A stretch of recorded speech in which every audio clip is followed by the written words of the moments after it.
My number one greatest asset I can say is that I have the ability to know that I can work my tail off in anybody. Like nobody will ever outwork me. I will be there for whoever needs something. People's relationships with me is very, very important to me.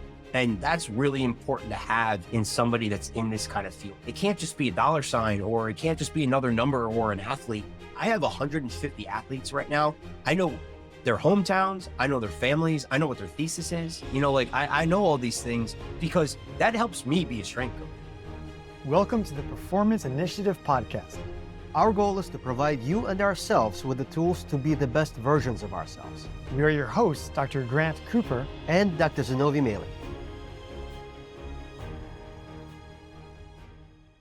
That was a lot of fun. Yes, it was. We just finished speaking with Coach DeVincenzi, JD. He is a strength and conditioning coach at Princeton University. He's coached multiple All-Ivy, All-American selections, professional players, Olympic medalists. He works with all different sports teams at the university at all levels. And we covered a lot of topics with him. A lot of ground. And that's why in this episode, you should really parse it out and really look through the whole thing, because there are bound to be interesting bits in this for absolutely everyone, from training youth to training people that are coming back to a sport to training after injury and injury prevention. Absolutely. Looking at how do you reach peak performance and not burnout? What do you do for elderly folks who want to get in shape, for and weekend also, warriors? And looking for a coach. How do you look for a strength and conditioning coach? How do you vet them? Yes, yeah, absolutely. Yes. There's a lot for anyone that's interested in strength and conditioning and getting in shape. Yes, please enjoy. JD, thank you so much for joining us at the podcast today. Thanks for having me. Listen, as a strength and performance coach at Princeton University in the athletic department, as someone who's worked with Olympic medalists, professional athletes, All-Americans, the whole gamut, we have so many questions that we want to ask you. We have so many topics that we want to cover, from things about when to start kids in strength and conditioning to peak athletic performance to older people and falls preventions and getting back from injuries and all of that. But we've got to start somewhere. So we wanted to ask you, say you've got like a 40-something-year-old guy or lady, and say they used to be athletic, but maybe they've gotten out of shape. Maybe they had some kids. Maybe they've got a busy medical practice. Who knows? They're doing something, and they've kind of fallen out of shape. And now they want to get back into shape. And what that means for them is just to be healthier at this point in their life, to be durable. How do you approach someone like that in terms of balancing strength and stretching and aerobic, the whole package? How do you think about that? Really with that, the first thing I asked them is I would ask them, what does a 7-day week look like for them? I think the really big part is that before you can even address aerobic system development, strength development, any of that, you have to see where they can actually fit this in their lifestyle, right? Because if they've fallen out of making this habitual, the first thing we have to do is figure out how to make this habitual. And if it's, most lay people in their 40s that have a bunch of kids, going to the gym between 4 and 6 o'clock is probably not feasible. And I'm a morning person, and I'm actually going this, we go through this at home right now. We have 2 young kids at home. My wife, who I love dearly, before I say this, is not the biggest morning person, but our kids are into absolutely everything right now. And fitness is a big staple in her life. So she wakes up in the morning. There's not everybody is going to make that sacrifice. Not everybody's a 5 a.m. waker. And more importantly, not everybody is able to work out at 5 a.m. Right. So if, reining this back, if somebody comes in, I need to see where we're going to be able to fit this in. I need to assess, what's my time frame once they give me that? Is it 30 minutes? Is it an hour and a half? And then from there, I can really start looking. If somebody's really starting to get into strength training, maybe they've had a background in it before, but they've gotten away from it. And that's when the first thing I would suggest is, let's do a movement assessment on you. Let's look and see, how you move before we start adding some kind of capacity to that, whether it's body weight or external load. Mhm. And then after that too, I can also kind of see from there, I can build things out where we would start in like a lot of higher volume, in intraset volume. So we might be doing very little sets. So we'd be doing maybe even one set. I'm a big fan of the 1x20 method, where we're doing 20 repetitions for one set, and then we're moving to another exercise. So Okay. with that, I'm able to assess how they're moving from 1 to 5, from 6 to 10, so on and so forth, because 18 and 20 might look very, very different than 1 and 3. So especially if somebody hasn't been in there for a long, hasn't been working out for a long time, if fatigue sets in. So that's really what I like. What I want to see and assess is, first off, how can we make this a habitual thing? And then after that, if we can make this a habit, what's our time constraints? And then the last part is, how do we move within those time constraints? And how are we looking at, how does our body weight move before we add external load to that? There are many things that you brought into this. So if we were to pick out one of those things, do you have a suggestion? Let's talk about the habitual part, right? So number one, do you have any suggestion of how to make that habitual for someone who hasn't gotten into that habit? And two, if you were told, well, I can do this at 6 a.m., or I could do it during my lunch, or I could do it at, say, 6 to 7 before dinner. Would you recommend one over the other? I would recommend first, I would give them the easiest, the lowest hanging fruit I can find. So if somebody tells me, I haven't worked out at all, I have half an hour, I say, okay, give me 15 minutes, and let's do 15 minutes for as many times as you possibly can throughout the week. And then after that, if we can make that first week sustainable where they do that, I'll say, okay, week 2, let's add 5 more minutes on top of that. And let's go 20 minutes. And then week 3, let's go 25. And then, I forget what the actual science is behind making habits, but I think it's 21 days makes a habit. Right. So we're now 3 weeks into doing something, right? And then after that, after those first 3 weeks and we get those days down, then we can start adding in more structured blocks to that. So if it's 15 minutes of just walking on a treadmill, well, that's 15 minutes more than what you were doing last week. Right. Right. So, and then celebrating those little wins too. I think that's a big part of this is, Sure. I'm a big fan of writing things down. So I would prescribe a journal to, whoever I'm working with, and be like, hey, listen, write down what you're doing, right? Setting a plan on paper means that plan is going to get done most of the time. Right. Mhm. So, having it in your head when the stressors of the day goes by, that gets pushed to the wayside because it's probably something we don't want to do. Right. Because as Yeah. whoever said, it's already fallen out of habit. So we need to make this priority. This needs to be a higher priority. So from there, we can, work within our time constraints, start very easy, and then progress up to complicated. So whatever easy is for that person, we might have people that can't do a push-up, right? All right. So we're going to do a push-up on a bench. Can't do a push-up on the bench, but we're near a wall. All right. We're going to do wall elevated push-up. Right. And again, it's beating zero in that Yeah. situation. So whatever it is, if it's a little bit harder than the last time we're doing it, that's just progressive overload. Right. So it doesn't need to be, I'm not going to turn you into an Olympic caliber athlete on day one. Right. Like it's one of those things where we kind of have to ladder this as much as we possibly can. So suppose you get someone who's, been doing this for a little bit. They've built up a little bit of endurance, and they're sitting, Mhm. and they've basically got an hour. They're like, look, Yep. I'll give you an hour. I'm Yep. basically a desk job the rest of the day, but I've got an hour that I want to dedicate to this. And we've been building up, and now we've gotten to 45 minutes. I'm ready to commit. Yep. How would you build that out for them? So the next thing is I would ask them what they like to do. Right.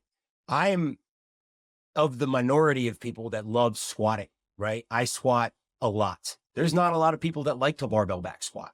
Right. So if that's the case, or especially the non-athlete, they've usually had a bad experience with either some kind of axial load or some kind of deadlifting movement off the floor. Right. So what I would ask them first is say, hey, when you were dedicated to this, or now that we've rededicated this to this program, what are things that you like to do, right? And start with that. And then every day we start with those exercises. And then after those exercises, that's when we layering the things that they need to do, right? So it's kind of very similar to how I'll approach athletes, especially return to play athletes here, is that we'll give them something they like to do. Any of my athletes, they all like doing upper body movements better than they like lower body movements. So we'll put the upper body movement in first. And then after that, I'll give them, or I'll put it intraset in where they'll do some kind of, either if it's return to play, some kind of rehab movement, or if they're returned and they're coming to me, that's when they'll do their larger compound ground-based movements with that. So it would be, hey, okay, what do we like to do? And then the second part of that is, now that we've established this and we've turned this habitual, what's our goals for the next phase? Yeah. And talking with those is, a lot of people will be like, I don't really know, and I'll say, all right, well, is it physique oriented? Is it strength oriented? Is it work capacity oriented? And then how can I help with this? That'll help give me a better framework with that. So if somebody says, hey, I want to run a 5K, I'm like, all right, well, we haven't, we're starting at baseline here. We're not going to run out and go outside and run 3 miles right now. We can, but it'll wreck you, sure. So let's start with one lap around the track. And then we just layer on again after that. But now that we've established a habit, we can push a little bit faster in that second phase. And then the third phase, we can push even faster from that, because now we're layering strength on top of it. Yeah. So all these things just turn into it's an onion effect, right? You have the middle, and then you're adding layers on top of it. Yeah.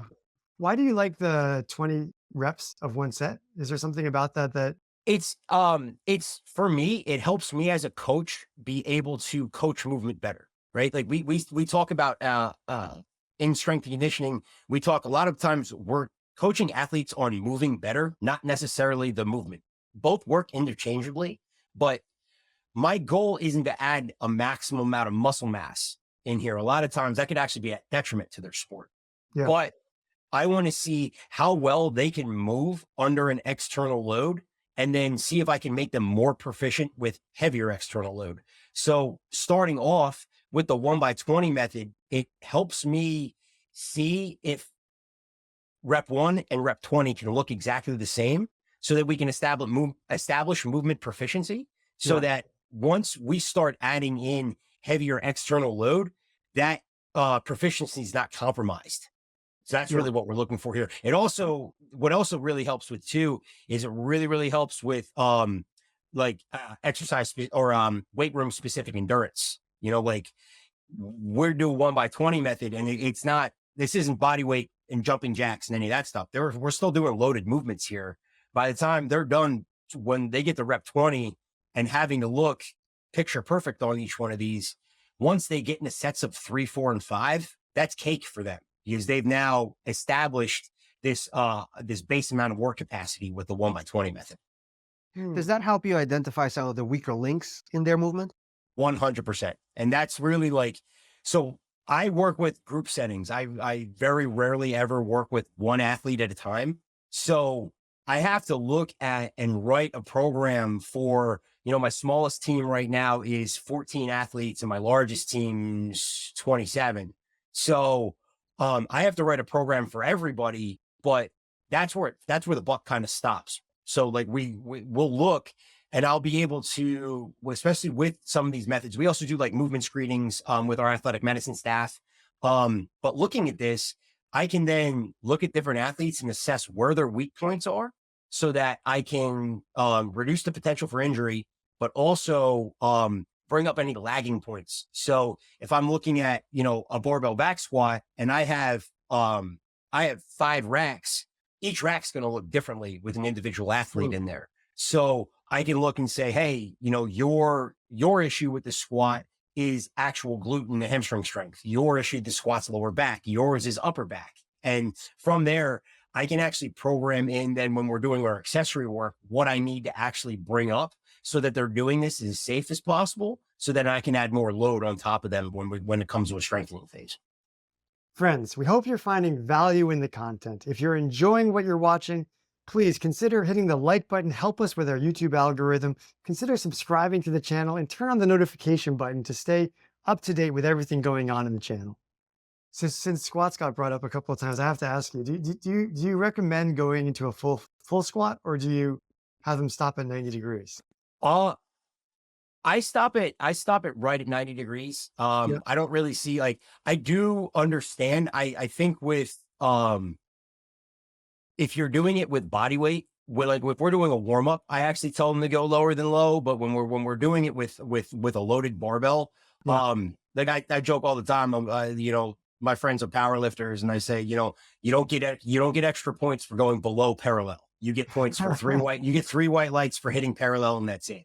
Yeah. So I'm very comfortable with just 90 degrees. That's where the majority of the research and safety wise, that's usually where the safest movement pattern is for me. Yeah. So that's how I like to keep it. Yes. Because it seems like there's this big debate. We were talking before about this whole, in our training, it was all stay at 90 degrees. All the physical therapists at the time stay at 90 degrees, Yep. because the pressure jacks up, right? As soon as you cross 90 degrees, Mhm. if you had a manometer in the knee, the pressure would go sky high after you go to 100 degrees. Yep. Um, but then you get this, what's his name? Ben Patrick, the knees over toes He's over guy. toes guy. Yep. Right, and there's this whole, and I've done his program actually. I was really curious about it. I'd hurt my knee, Mhm. and personally, I fell in love with it, and it made me very conflicted because I've been telling people for years, 90 degrees. I had that, I can see there's obviously anecdotal data, to say that there is something to that, and there's this conflict, right? There's this tension between the two. So that was my. So here's what I would say about that. With a layperson that's trying to build as much muscle mass as possible, i.e., trying to get into increase their physique or trying to get into bodybuilding, Mhm. I would actually contradict what I said. And I would say full range of motion for the capacity of movement that that person has. Right. So if you can go all the way down, I mean, there is it may be anecdotal, but there's a lot of also full range of motion is always going to trump 90 degrees when it comes to building muscle mass, right? Yeah. You made a great point though with knee pressure and knee related issues. Like you're a soccer player. If imagine doing the knees over toes guy, and this isn't a knock on his program at all. And I know a lot of people that have had a lot of success with it, but imagine doing that and then having to go out with the ballistic constraints of soccer on top of it. Right. So it's not necessarily the program, but it's the summation of volume that you have to worry about. And like with athletes, they're also doing a lot of things like the athletic movements that they're doing are going to be hard enough on their knees that if I'm taking them through hyper range of motion, even in a controlled setting, it's just going to create more soreness. Like we use something called the stimulus to fatigue ratio, right? So the if you do something with a high amount of stimulus, that fatigue is also going to increase, right? So if Yeah. you're doing full range of motion, a lot of times the fatigue associated with that's going to go up as well. So we have to watch out. We have to be able to monitor and balance that. So taking them to 90 degrees is going to get a good amount of stimulus. I'd rather get a good amount of stimulus Mm. than the maximum amount of stimulus. And then with the maximum amount, they're going to have to recover from that. Right. So Yeah. like my athletes will see me working out and like my workouts are pretty nuts right now. Like, but and they look at me and they're like, "Hey, JD, how come we don't do that?" And I say, "Because I don't have your sport. Like this Right. is my sport. Mhm. Lifting weights is my sport. Right. So this is great, but I also don't have 8 hours of practice throughout Yeah. the week that I have Yeah. to worry about or playing games. I could guarantee you I would not be recovered enough to do the amount of volume that I'm doing on top of the amount of volume that it would require for you to excel at your sport Right. and learn the tactics of your sport. So Just so simply maybe in the off season. off season, yes. But again, like with when it comes to training now maybe I'm specifically talking about training athletes. We're always looking for how to get the maximum dose with the minimum dose, right? How Yeah. to get the maximum amount out of our athletes without pushing them over the edge. And we never really had like you hear an off season, but you know we got to the Sweet 16 this year with the basketball team and had a really great run. Go Tigers. Every one of our returners were back in the gym putting up shots. We got home on Saturday. On Monday, I saw every one of my returners putting up shots. So it's not like they ever really truly take time off. The stress won't be less in the off season, but we always have to be accounting for they're going to be doing their sport in some kind of vein. They're never really going to take it completely off. So where do you take them in their strength and conditioning? Do you have a particular cutoff to make sure they're not overtraining? Are you at, say, 70%, 80%, whatever that limit is? How do you structure that? So that comes with communication. That's the biggest part is how we communicate, how I communicate with our athletic medicine staff, and then also how I communicate with our coaches staff. We use I use what's called a quadrant based system. So you have four corners. One's really, really high intensity, low amount of time. On the opposite side, you'll have relatively low intensity, but maybe a longer duration. And then you have the crosses in between those. And what we're looking for basically is we're looking for this wave here. We don't want us linear like this. This is how we continue. If we continue to get linear, we're going to get stuck at some point.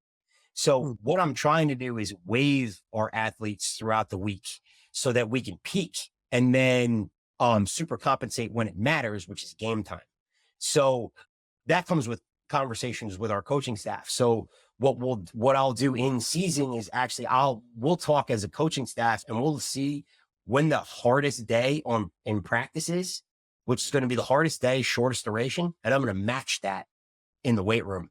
And then once that day comes, we have our off day the next day. So the guys are resting completely. So it's up and then down. And then we'll probably have a moderate day, and then like walk through and then game time if we're mapping through the week. So that's kind of how I would waive that with our coaching staffs. But when we're looking at it, in terms of peaking our athletes, I like to use like a linear progression in the weight room. So we'll look at, whatever program I'm running, it's usually going to staircase over top of itself. So if it's 1 week, it's 70%, the next week it's 80%, 90% deload. And then hopefully, either we can test if we're in the off season, or we can even test in season. I'm a big proponent in just because we're in season doesn't mean we're not getting stronger, but we have to think about that stimulus to fatigue, the risk to reward, and then where we're at in season right now. So I hope that answers the question. Kind of, yeah, absolutely. But just to clarify, when you say that you match the game day, do you mean in intensity you have them practice higher intensity on the game day, or you separate that? You match it enough. So the way that we'll separate it out is, so I'll match when we're looking at practices. So the goal is to try to stimulate them and stress them as much as we can possibly as far out from the game as possible. So we use a 48-hour cutoff. So if we're playing on Friday, that means we're going to stress until Wednesday. And then we're going to taper off so that hopefully they can super compensate on Friday if we're playing on Friday. Okay. So the way that would look is we're going to probably if we're a coaching staff right now and, we're discussing what we're going to do, and you have your team and I'm your strength coach, I'm going to say, all right, if we have a game on Friday, your highest intensity day is probably going to be Monday. So I'm going to make my highest intensity day as well in the weight room on Monday. So the guys are going to be shot by the time practice is done, but that's a good thing because we're going to pull back and maybe we're just doing a walkthrough on Tuesday, or we're doing tactical things on the court or in the pool or whatever we're doing based around the film that we had on the other team. So it's going to be slower and less intense. We're going to be off from the weight room on that day. So it's just the only stress they're going to have is relatively low volume. The duration might be long, but that's okay. Then we'll have another lift and then we'll have another practice on Wednesday, but that day will be medium in the weight room and on the court. Maybe it's if we're playing basketball, right? Maybe we're doing some short court 3-on-3 stuff. And in the weight room, we're doing some, reps at between 75 and 80% so that we're not tapping into those really, really high threshold motor units. and they're able to recover in that 48-hour period into their game. And then Thursday, they'd be off from me, be another walkthrough because now we have game day on Friday. And then hopefully they're super compensating on Friday. And they're ready to go.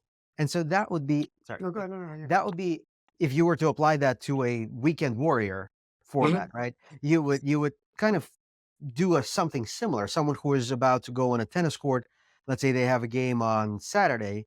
Yep. You would kind of match that the same way. You would have them do the harder workouts, harder practice sometime on Monday or earlier in the week, let them peak, calm down, recover, and then hopefully peak again by their Saturday performance day. Exactly. Like if we were doing like a 4-day split and somebody, if they're playing tennis on the weekends or something like that, and they're doing a tournament or Brazilian jiu-jitsu or something like that on a weekend tournament, right? We would do probably our hardest day on Tuesday. That would probably be like, your compound lower body movements, which are usually, going to bring the highest amount of fatigue. Then we probably do probably Monday, Tuesday, off Wednesday, Thursday, Friday lift. And then, so I know Tuesday is going to be harder, but they're going to be completely off on Wednesday. And then on Thursday and Friday, we'll do something, but that's more just it'd probably be like Thursday would be like a stim day where it'd be low intensity, higher volume. So we're not tapping into a lot of the central nervous stuff, but we're still building muscle. But we're doing just enough that they can recover by Saturday. We're not doing 5x10 on Thursday if they got to compete on Saturday. It'll be a very long day if they did that. Yeah, it's interesting because it's not obvious to me that it would be that way. That it's basically when it's a hard day, it's a really hard day, and then you really want total rest, as opposed to like a hard day playing soccer, but then the next day is a hard day in the gym, and then back to soccer. It's not the hard training day is the hard training day. So that's kind of what traditional periodization kind of taught us, right? Like everything needs to be incremental and staircased. But if we're looking at like the big thing and this is where strength and conditioning, especially in the athletic setting, is going, is that you don't want to think about one day. We want to think about all 7. And when we're doing this, if you're doing a linear approach, you're just constantly going up. And, stress is stress. There's no way to there's no way to get rid of stress except for resting from it. So if you're constantly putting something on, where like the old way of strength conditioning would be like, okay, we're going to lift on our off days. Right. Okay, you're off from practice, but you're still lifting. So you're still getting a stimulus from that. So that's really what we're doing a really good job at Princeton. And that's I think from a sports performance standpoint, that's really where we are doing a great job, is that we communicate with our coaches and say, hey, let's leave the off days, make the off days. Like they're resting, like a lot of teams right now, they want to do yoga. And I'm like, hey guys, it's still work. You're still exercising. You really want your athlete to recover, let them sleep. Let them, give them some good nutritional detail, let them, if they need to go get treatment, give them the day so they're not stressing out into a 2-hour window about when we can go get treatment. There's so many, especially here, that's really the academic calendar is really tough for us. So when we have the ability to give the athletes an off day, that's really where we need to make sure that they're utilizing the resources the right way. And then there's a lot of times, and I've made this mistake myself, where I've said like, hey, use your resources. And then all of a sudden I'm plugging a lift in on an off day early on. And I'm like, I'm being the bad guy here. Let's make sure that they're actually doing the things that cause recovery, right? Sleep, hydration, stressor management, all those things. Yeah. There's in the fighting world, I know a lot of the fighters are using they monitor their heart rate variability overnight, and then depending on that, they know if they want to push it the next day or if they want to ease off a little bit. You do the same thing, I think. Yeah. But the only problem with that though is if you have a schedule. Right. Well, that's why I was. Yeah. Sure. Right. Is that something that you monitor at all, or is that just it's too hard with team sports and with schedules and all of the rest of it? So the biggest thing, no, the biggest thing is I'm dealing with college athletes, right? And Yeah. when you expect an 18 to 22-year-old to do the right thing, you're going to be upset more often than not, right? You Like don't say. they're all, yeah, like they're all, I mean, and Princeton is a social school. This is Yeah. not, it's not the stigma that everybody has of the Ivy League. Like there is a very big social piece to Princeton.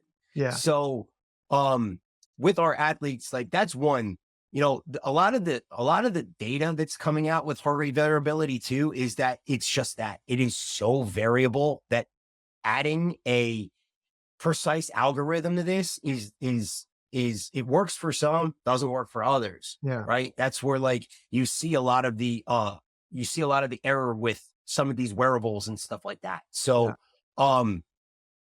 pro athletes, I think that's kind of where it is, but that's tip of the iceberg stuff, and that's where they're at, right? Our athletes, I need to build to build a big house, you need to dig a big hole, right? I'm still in the process of digging that hole all the way through their freshman and senior year, so I need to make sure my athletes get 6 hours of sleep, like and because that's everybody says 8, but really like I mean, Princeton athletes, especially come exam, we're 2 weeks out of exam time, like, and we're 2 weeks out of almost Walking Dead on this campus, so like it's one of those things where, something is always going to come at sacrifice, and sleep is that.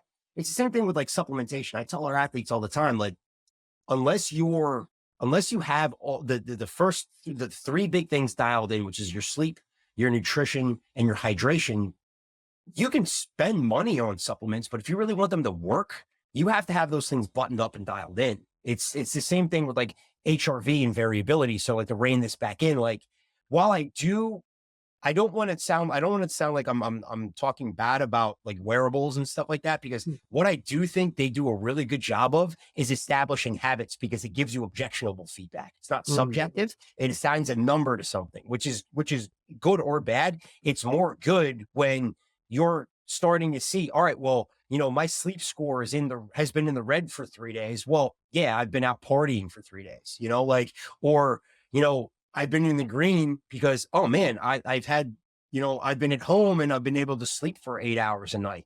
I like how I feel. I need to do more of this, like that kind of deal. So I do think that it's good, but it's not something you want to hang your hat on. Yeah. There was something interesting. So at Princeton, I had a roommate my freshman year who was a football player.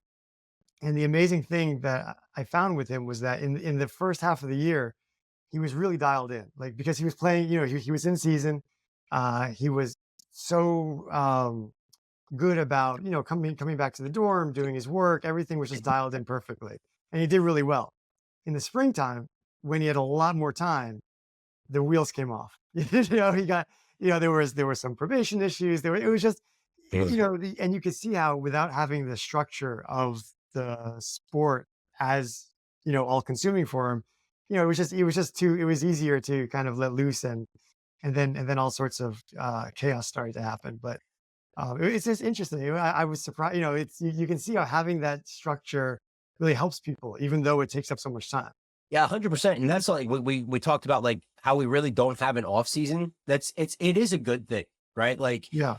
we do pull back. Like it's not like we're doing, like we can't, by NCAA mandate, you can't Right. do, like in the off season, you can't do a lot of like practice with coaches and stuff like that. But our athletes all are doing things on their own and adding some rigidity to that, because idle hands are the devil's plaything, right? Like, so we got to make sure that there's some structure and semblance to them to keep them on the right path, right? Especially here, and this place is so unique, where I say it all the time to our athletes that complain about coming to a 7 a.m. lift. I'm like, well, just wait until you get into the real world, or you have kids. You're going to love a 7 a.m. lift, that kind of deal. And it adds some structure. I'm like, you should make this a habit now, because this is going to become your normal at some point or earlier, so it's one of those things where you got to get used to it at some point. So, I really do think that like keeping that structure, like that's where you see our most successful students, but also you see our most successful student athletes as well, are the ones that are able to once they're out of season, keep their in-season schedule and just fill those buckets with something else. Yeah, it's good skills for life. Yeah. How do you talk to them about nutrition? Is that something that you get into with them, or do they Yeah. have a nutrition? So we didn't up until let's see. So we've had a nutritionist. Princeton University has a nutritionist, but we didn't have an athletics only nutritionist. I want to say 2018 or 2019. Might have been pre-COVID, but even before that, I actually was the one that was doing everything with our athletic staff, because we did have a nutritionist on staff, but she was 80% campus life, and then 20% of her time she would get with athletics. Yeah. But like, even with that 20%, we've got 38 varsity teams. Like that's a fool's errand, you know? So I'm a strength conditioning coach by education, but I love nutrition. That was, I really found that early on. And it's something that I still work with a bunch of our teams, but we have an amazing dietetic staff now. We have two on staff right now. So still fighting an uphill battle, but what's really great is that we are all extensions of them. So we will meet, we will talk. If there's athletes that need one-on-one stuff, they'll go to them. If there's athletes or if teams or team talks and things like that, they'll do team talks. But there's sometimes where the burden becomes a little too much, and that's where we can be used. And what do you tell them about nutrition? Like, what do you tell them to eat? What do you tell them to stay away from? I mean, the staying away from is kind of obvious, I guess, right? Yeah. So I really tell them, like, the big thing is when you talk about like staying away from things, like a lot of times it's dosage and it's timing, right? So I don't ever say there's really a bad food, right? For athletes, you know, now weight controlled athletes, that's a different question. Right. But like with our athletes are burning so many calories anyway, that if they want to enjoy themselves, an amazing nutritionist, and doctor, his name is Dr. Mike Israetel, right? Like, and he's worked with Renaissance Periodization. If you ever heard of that company, but, he has a really great approach where it's, if you want anybody to make any kind of habitual change in nutrition, the first thing you need to do is make it delicious, right? Like, if we want somebody to change their eating habits, and I've fallen victim to this, you know, and the first thing you prescribe them is boiled chicken, broccoli, and rice, they're going to do that for about a day and say, I don't like this anymore. And then they're going to tell you something that is probably a lie. So what we're looking for here is we're the same thing. We're looking to make good habits, and we're looking to make sure that, number one, they get the calories that they need. Our athletes in general have no idea how many calories they actually need to fuel their sport, recover from their sport, and build muscle at the same time, right? So that's really the big part, is understanding the caloric piece, but more importantly, just understanding what a plate should look like. That's really, like, I've gone away from giving them any kind of numbers whatsoever, except for their protein requirements. That's kind of something that hasn't really, recommendations will change from person to person, but I tell our athletes we should be looking for unless we're trying to really build muscle mass, we're looking for a gram per pound body weight, as little as 0.8 grams per pound body weight. That's what we're looking for. So we're looking for that range.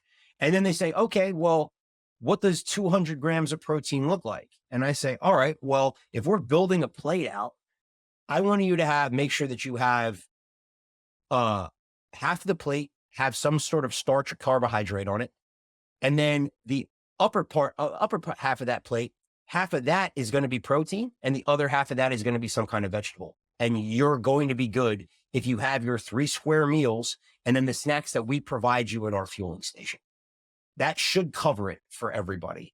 And then from there, again, we're trying to build the habitual things. So once that becomes a habit and they're able to, and our dining hall is amazing, you know, like the dining halls there are amazing. The eating clubs are even better. And now, like, we've done a great job, especially our nutrition staff has done a great job of establishing relationships with the chefs that are there. So our chefs have, like, our athletes are training until 7 o'clock at night. They have a late meal saved for them. They have a smoothie saved for them, something with a little bit more denser calories in there for the athlete that they need.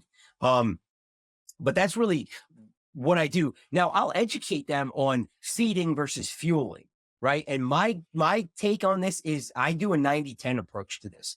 90% of the time you should be eating what's going to fuel your day, right? And those are what you would call, your clean foods, and when I tell my athletes clean foods, I say, if I'm sitting next to you and you're eating next to me, and you feel a little bit guilty about whatever you're eating, chances are that's not a fueling food, that's a feeding food, right? But at the same time, you've got to enjoy what you're eating, and especially athletes they're burning so many calories. They can have a bowl of ice cream at dinner, Yeah. uh they can have a cookie. They can do all these things, and it's not going to affect what they look like. And sometimes we can even use it strategically to help them retain weight, or if they're in a massing phase and they need to to gain body composition, we can use that to our advantage, because they're usually those feeding foods are usually your higher calorie, higher density foods. So we're looking at those. So as long as we're 90% in that fueling phase, and then we can use that 10% for feeding, because also too, like I play the long game with this too. I play the week game, and I'm always competing against the weekend. And I also have to watch out for, you're not in season athletes, for the weekend time, because I know the college social setting is coming through. So the second alcohol hits their lips, then everything kind of goes out the window. So that we're playing, we have to educate them about, the effects of alcohol and all this stuff. But at the end of the day, they're college kids. So we do have to talk about that. If we're talking about the layperson and the weekend warrior, that's going to be hammered down a little bit more with me personally. Like if I'm working with that person, I'm really going to talk about, hey, listen, like I'm going to give you this, but if you go out and even have, upwards to 3 or more drinks, this is really it's going to affect really what you're doing for the rest of the week. So do you really want to just be working as hard as you can for 5 days to let it go bad on one and then perpetuate that cycle all the way over again? Because that's a real thing that's going to cause a lot of burnout, to tell you the truth, because they're either going to see no net benefit at best, or still weight gain at worst, because they have no idea especially, once that post alcohol onset comes in, that governor turns off, right? That food governor turns off. And all of a sudden they found themselves at Hoagie Haven at 1:00 in the morning. I was about to say, oh yeah, polishing down a 4,000 calorie fat lake, so there's one of those that, we have to be mindful of that. So we talk to, that's kind of how I educate our athletes, is just the same way that I've been talking with you, is that it's very common sense. you have to enjoy yourself. Like nobody should be 100%. Nobody can be. So, and the biggest part is that I hate using the words diet foods or good foods versus bad foods, because that prescribes an emotion to it.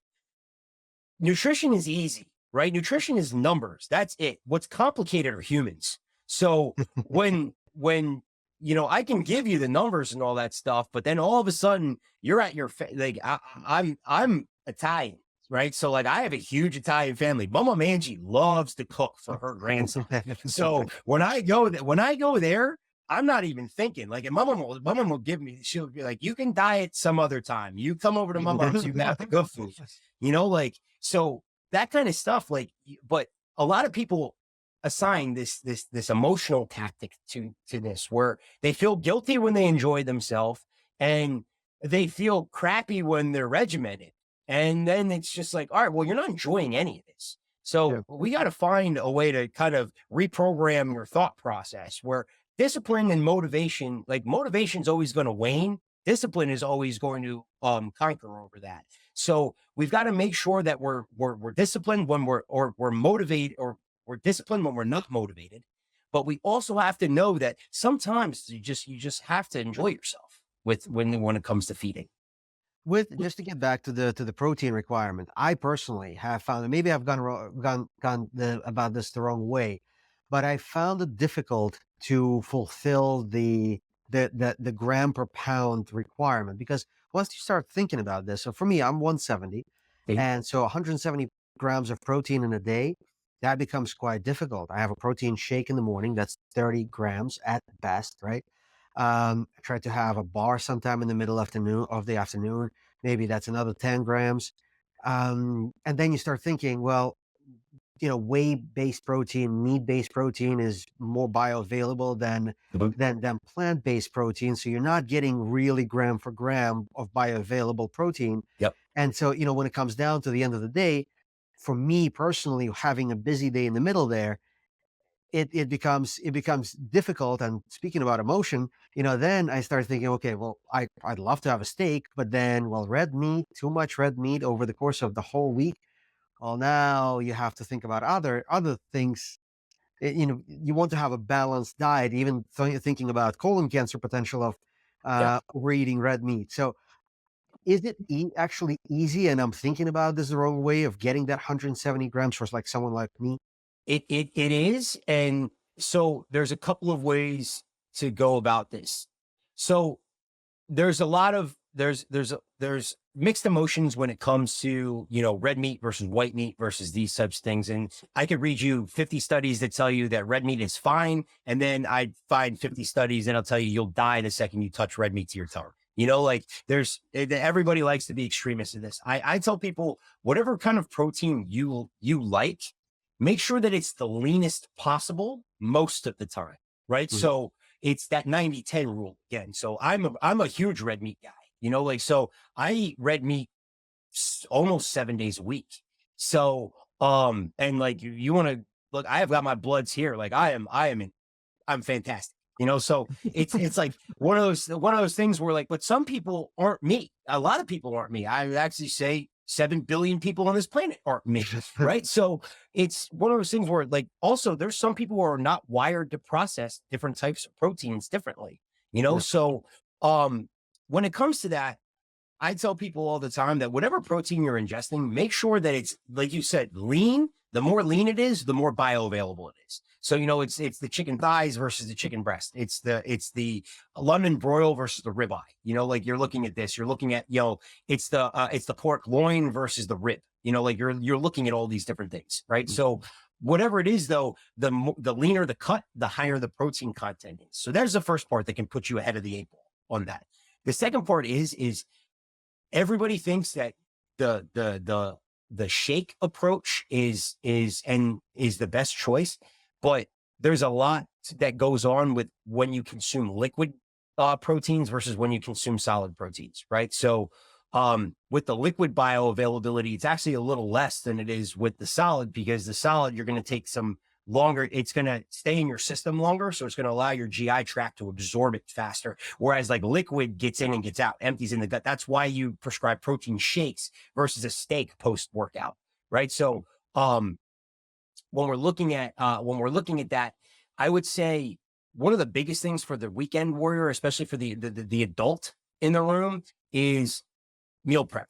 That's a huge one for me. And then everybody inevitably goes, well, I don't have time for meal prep. I make 19 meals in less than an hour at home on Sundays. So it's not like that I have very little sympathy or empathy for. Right. So, and I've got 2 kids. So it's one of those things where everybody has time to do it. It just takes a little bit of planning. So it's one of those things where I'll go to Costco and I'll get a bulk thing of chicken breast, and I'll get a bulk thing of rice and some seasonings and some some vegetables that you can steam in a microwave. And then all of a sudden I've got meals for the week just from there. Is it the sexiest meals in the world? No, Gordon Ramsay doesn't make my meals, but my meals those are the ones that are fueling me. And then when I have time to feed, when I'm at home, and I'm making dinner for my kids and I'm making dinner for my family, that's when I'll do something that's a little bit more, like, more delicious. That's where I'll take the time to cook if I have the time. So that's really what I'm looking for there. So and then from there, it's just understanding the grams per ounce ratios. I think it's for white meat, I think it's 7 grams per ounce. And for red meat, I think it's 9 grams per ounce protein. I might be wrong on that. So forgive me if I'm wrong. But if that's the case, you know, if you want to get a food scale, that's fine. You can do palm measurements. You can do whatever you want, but as long as you're measuring what you're eating, that's where now we know, okay, well, I have X amount in here post cooking. I have, then I can, so if I'm 170 pounds and I'm eating 4 times a day, right? That's roughly 40 grams of protein per meal.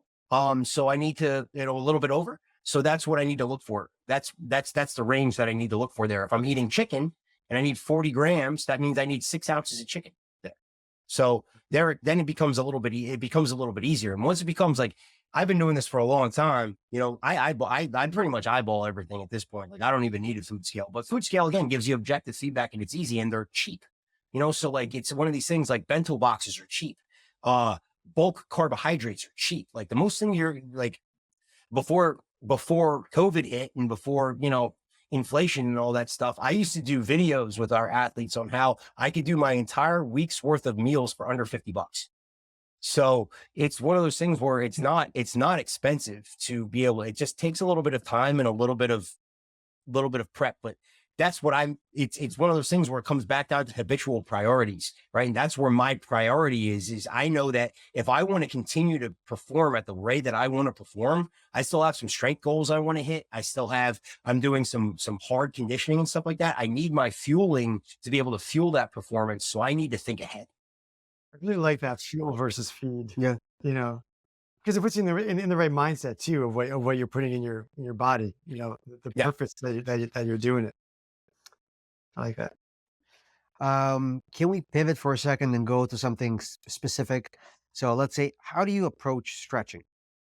Well, I'm going to give you that as a global topic, and then we'll see where we go with that because there are a number of specific questions within that. I'm not a guy that is going to say static stretching sucks. Like I think static stretching makes you feel good, right? So if that's what you want to do, but when it comes to like globally warming up somebody, we're not going to do a lot of static stretching. We're going to do, the goal of the warm up is just that. So increase the internal body temperature and to increase your heart rate a little bit and prepare you for the demands of whatever you're about to do. So we'll do a lot of movement-based exercises. And the way that I like to break my warm-ups up is I'll do a general warm-up and then a specific warm-up. So if we're doing the general warm-up is the same across the board here at Princeton. We're going to start with like a jumping jack series and then just basic movements and patterns that we need to see athletes being proficient in. So we're doing some kind of squat pattern, some kind of hinge pattern, a single leg movement, upper body push, some kind of scapular retraction, and we're looking for those types of things. From there, that's where we'll start getting specific. So if we're doing a running workout, or if we're doing like speed and power, we're going to do, our A series is we're going to do everything that we need to prepare our athletes to be as fast as they possibly can. If we're doing, if we have an Olympic weightlifting day, we'll do like some kind of barbell complex work to make sure that the athletes aren't guessing once we start adding weight onto the bar. So we'll do a series where they're figuring out the shapes and positions that they need to get into to be to catch a clean well or a snatch or a jerk. If we're doing plyos, we'll probably do something longer in duration just to warm the tissues up and not fry the central nervous system so that they're ready to be powerful and fast when it comes time to explode. If we're doing a straight up strength day, we'll do primers where we'll do I will isolate a muscle. So if like we need to, if it's a bench press day, we'll actually isolate the back and we'll do really high repetition movements for a couple of sets to make sure that the back muscles are warm and ready for when they need to stabilize the body as the bar is moving. Or if it's like a squat, we'll warm the hamstring. We'll do stuff to warm the hamstrings up. We'll do any of those just to potentiate the muscles to be able to and ready to move to move and to be stable for when they need to be able to do both. That's interesting. Do you ever do stretching at the end of the workout? Or, I mean, I guess stretching is sort of what we're really asking is flexibility. Yeah. Is you know what I mean? Which can be static, which can be plyometric even. I mean, but is flexibility something that you think a lot about? Yeah. So with flexibility, I look at it in terms of how the body, like, are we doing passive or active flexibility here? And really, like, what I want to build on is active flexibility. So can the athlete or whoever I'm working with pull themselves into a position, but then immediately reposition themselves, right? Like I have this argument with our wrestlers all the time because they want to do yoga all the time, right? That's Because surprising. they think that being more flexible is somehow going to help them in their wrestling. And while, yes, they get bent in the weirdest shapes possible, and like you'll have a guy that can't touch his toes, but if he gets caught on a single, he's got his leg behind his head and he's hopping on one foot and he's able to hold this position. But what I tell them is there's a difference. You're doing active flexibility there. What we don't want to do is build too much passive flexibility without the muscle having the capacity to pull itself back into it. Because if you do that, the potential of injury increases significantly because the muscle is now, you're putting the muscle in a position where it's weak. So we have to make sure that if it is in that position, we're building the strength levers that required, to be able to stay strong in that position. But if we're just continuing to stretch a weak muscle and we're continuing to elongate and pull those fibers apart, eventually something's going to come to a head, and we're going to either have a muscle tear or a pull or something like that. That kind of makes me think, though, that then when you think about squats and things like that, you would want them doing the full range of motion, right? Because basically you're saying, look, make sure you strengthen throughout the full range. Yes. Because if your flexibility supersedes your strength, then you're putting it in a vulnerable spot. That's just it. So I'm under the impression everybody can squat to full range of motion, right? So, but at the same time, if you're adding external load on there and they're not able to handle that they're not able to eccentrically load it and then concentrically then come back out. Yeah. Like the eccentric component is eventually going to become too fast for the muscle to then absorb it and then concentrically reload out of it, and then that's where an injury is going to. Yeah. That's where, like, whenever we look at, musculoskeletal problems, that's what happens, right? The load exceeded the capacity of the muscle. So we look at that. So coming back to like full range of motion, I really do like it for athletes, but at the same time, it also is going to come with soreness. So if we're doing that in a time where their play is high, the more sore they are, the less capable they're going to be tactically at their sport. Right. So that's really, that's the balance thing. Like to your point, in the off season, our athletes live sore. I don't care what you're doing. Like you're playing pickup. I don't care. Like you're going to play pickup sore. Right. So like, that's the thing. But our goal is then, like, we're like, I say, I give the bank analogy, right? We're building up our savings account in the off season, right? Mm-hmm. So we're making daily deposits so that when we need to make a withdrawal, it's not going to come at a detriment to our credit score, right? Yeah. Can I pivot? Pivot. Another pivot. Breathing. Do you talk to your athletes about breathing at all? Did you do breathing exercises? Huge. I love. I'm a big component of. I love PRI. I love a lot of the breathing techniques that come with that. I really do think that it really plays such a pivotal role in our athletes, in the ability to keep our athletes excitement not as high, right? So like where you talk about the sympathetic versus parasympathetic breathing, for example, right? Like I think that's a huge part. Like in yoga especially, you do your cool down series always ends with breath work, right? So it's a big part. That's a big part with us too, especially whenever we're doing deadlifting. Any kind of deadlifting exercises, we need to make sure that we're able to create that interpleural pressure in the cavity here before that, for our brace, so that we're able to brace properly. And then, just like I said, with like the general versus the specific warm up, that's part of their specific warm up, because we don't want them trying to figure out how to breathe and brace properly with a load on their back or trying to pick something up off the floor. So I think breathing is huge. I think breathing's like breath work too. My athletes think I'm kind of crazy when we do it, but we do it before we do any energy system development work too. Because I say, I'm like, guys, what's the first thing that happens when you get really tired in our ESD work? I hear this, these short, shallow breaths. If Right. you're doing that, your lungs are not getting the oxygen, which means your body is not getting the oxygen that it needs. So if we're able to not breathe emotionally and we're able to breathe in, and use that diaphragm to breathe instead of our lungs in a setting where we're in a maximally stressed pattern, you're going to be setting yourself up for a better outcome for that. So we'll do some things. I actually personally, I work with this. I've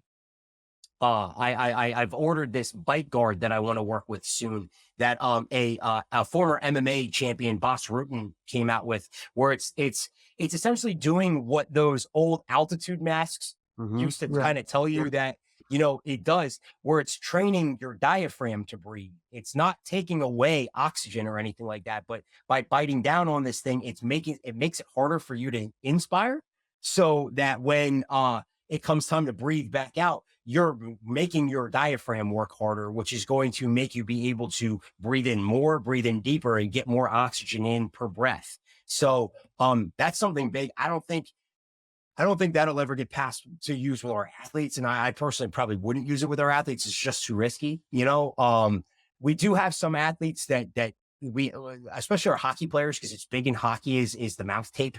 And using the mouth tape and using just to encourage nasal breathing, which I think is really, really, really good. I'm always under, like, I'm that guy. Like I used to always joke when I'm a young strength coach, I'm Murphy's Law wrapped into a strength conditioning coach, right? Like, if I'm not careful, if something bad will happen, it will happen in my room. So I'm always under the saying, like, athlete safety is first, athlete safety is first, Sure. athlete safety is first. So I just don't want to put something over their mouth, and God forbid they have some kind of incident, So I'll encourage nasal breathing. I really will. Like, we do a lot of tempoed breathing in the beginning. So we'll do 8 seconds through the nose, 8 seconds expire, right? And by the time we're done breathing out, I want all the air out of your lungs.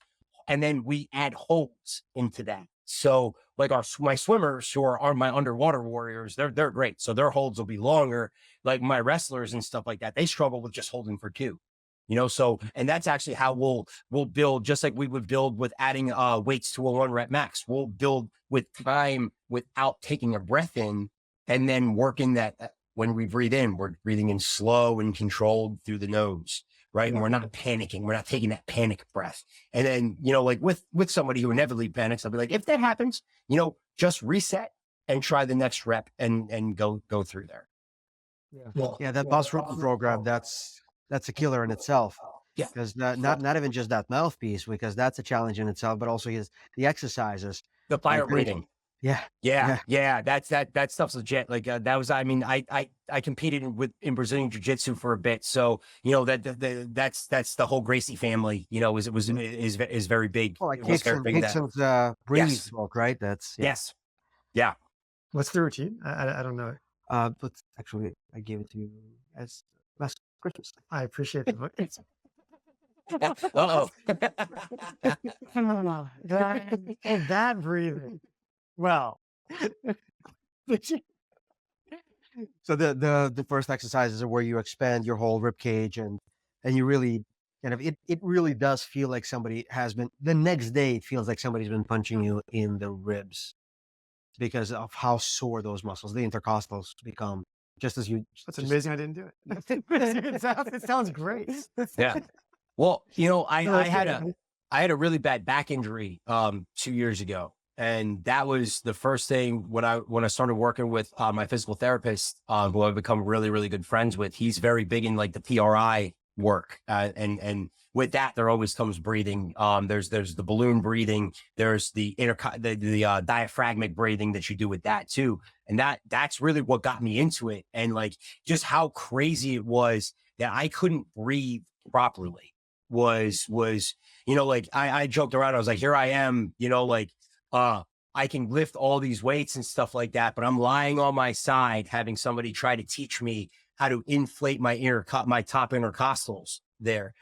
Like once I got into that, like I used to have so much pain associated with my hips when I would do lower body work that the first thing that we did was work on my breathing techniques, and the pain reduced. It didn't go away, but it reduced rapidly. And then I was able to get into positions that I normally wasn't to be able to reset into.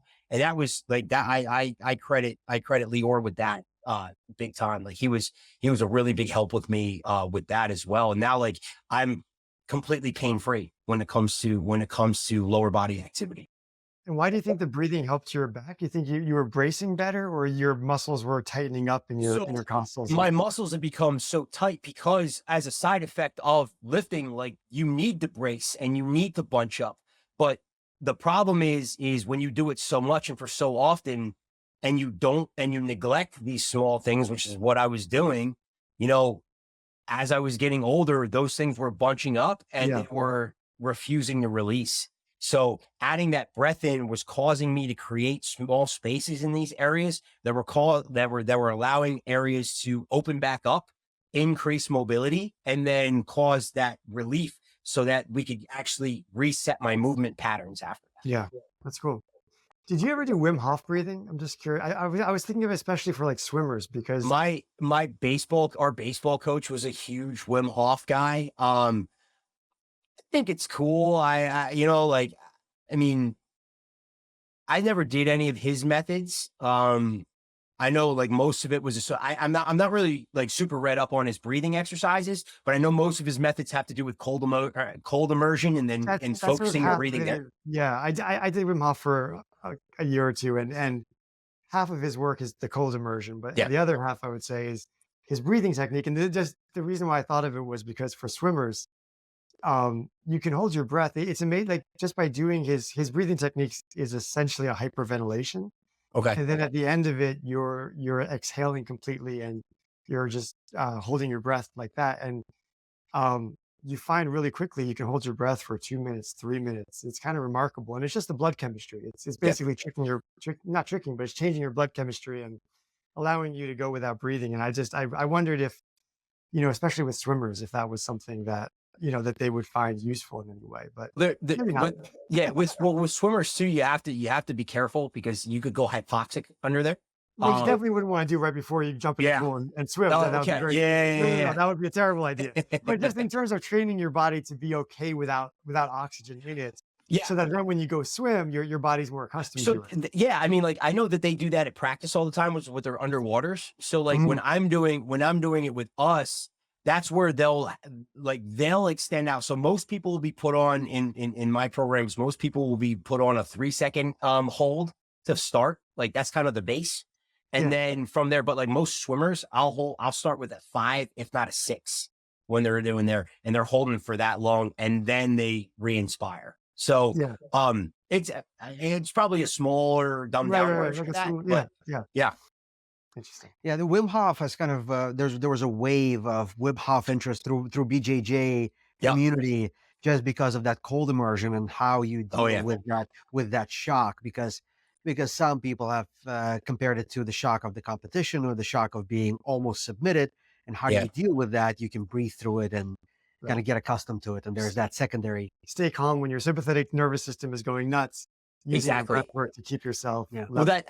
that's a big thing. Like, especially too, like if you watch really good fighters in MMA, like, and you watch them when they're being cornered, you'll see you'll see the ones that aren't great, and their heads are slumped over, they're breathing in, they're rising and falling here. But then you see the ones like you see the really seasoned guys, they're sitting up straight, and you see their stomachs moving, but their upper bodies are still when they're Right. doing that. Yeah. And they're able to then take in and receive information instead. Like we'll do that.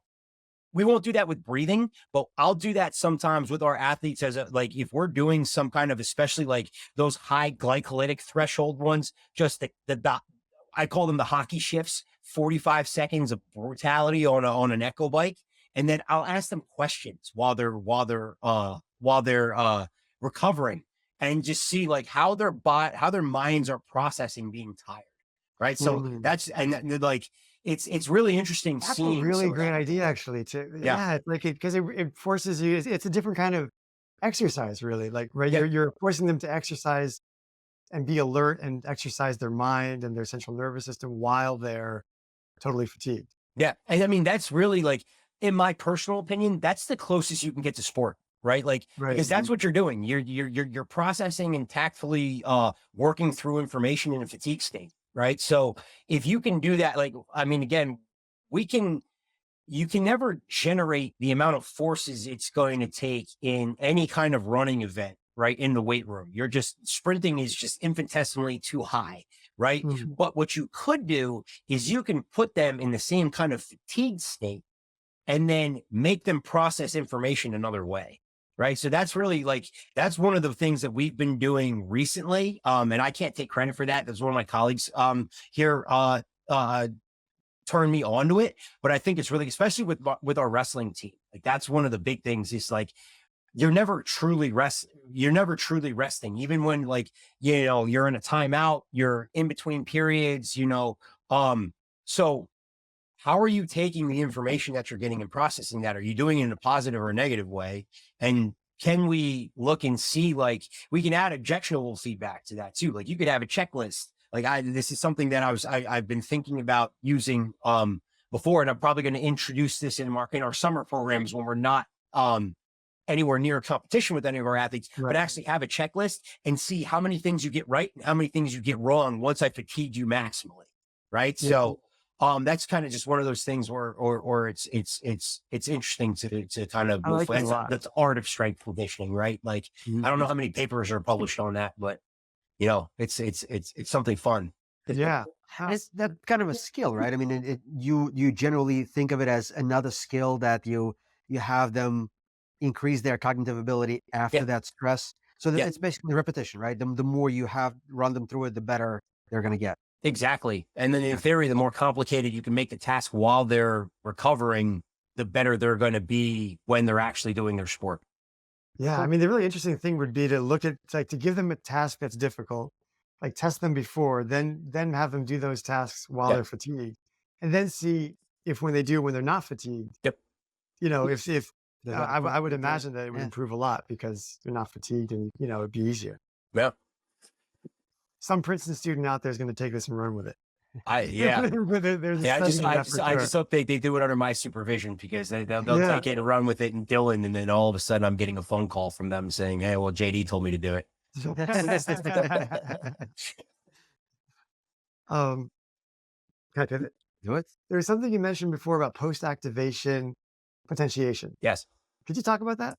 So what we look for in a lot of sport is how can we tap into high threshold motor units, and then how can we increase the duration of tapping into those high threshold motor units. In my opinion, almost every field sport that you're doing that requires you going against somebody in front of you, at some point there's going to be a push-pull involved, right? And usually the athlete that continue to push instead of the one being pulled out of position is going to be the one that puts themselves in the best possible situation to be successful. So when we look at that and how we can mimic that in the weight room is we use things called potentiation clusters. We can use contrast work. We can use a bunch of different things to potentiate the muscle to stimulate the high threshold motor units to move faster and to be recruited faster. And that's really what we're looking for. When I talk, my main team here is men's basketball. And when everybody talks and says, what is the number one thing that you're looking for as a strength and conditioning coach?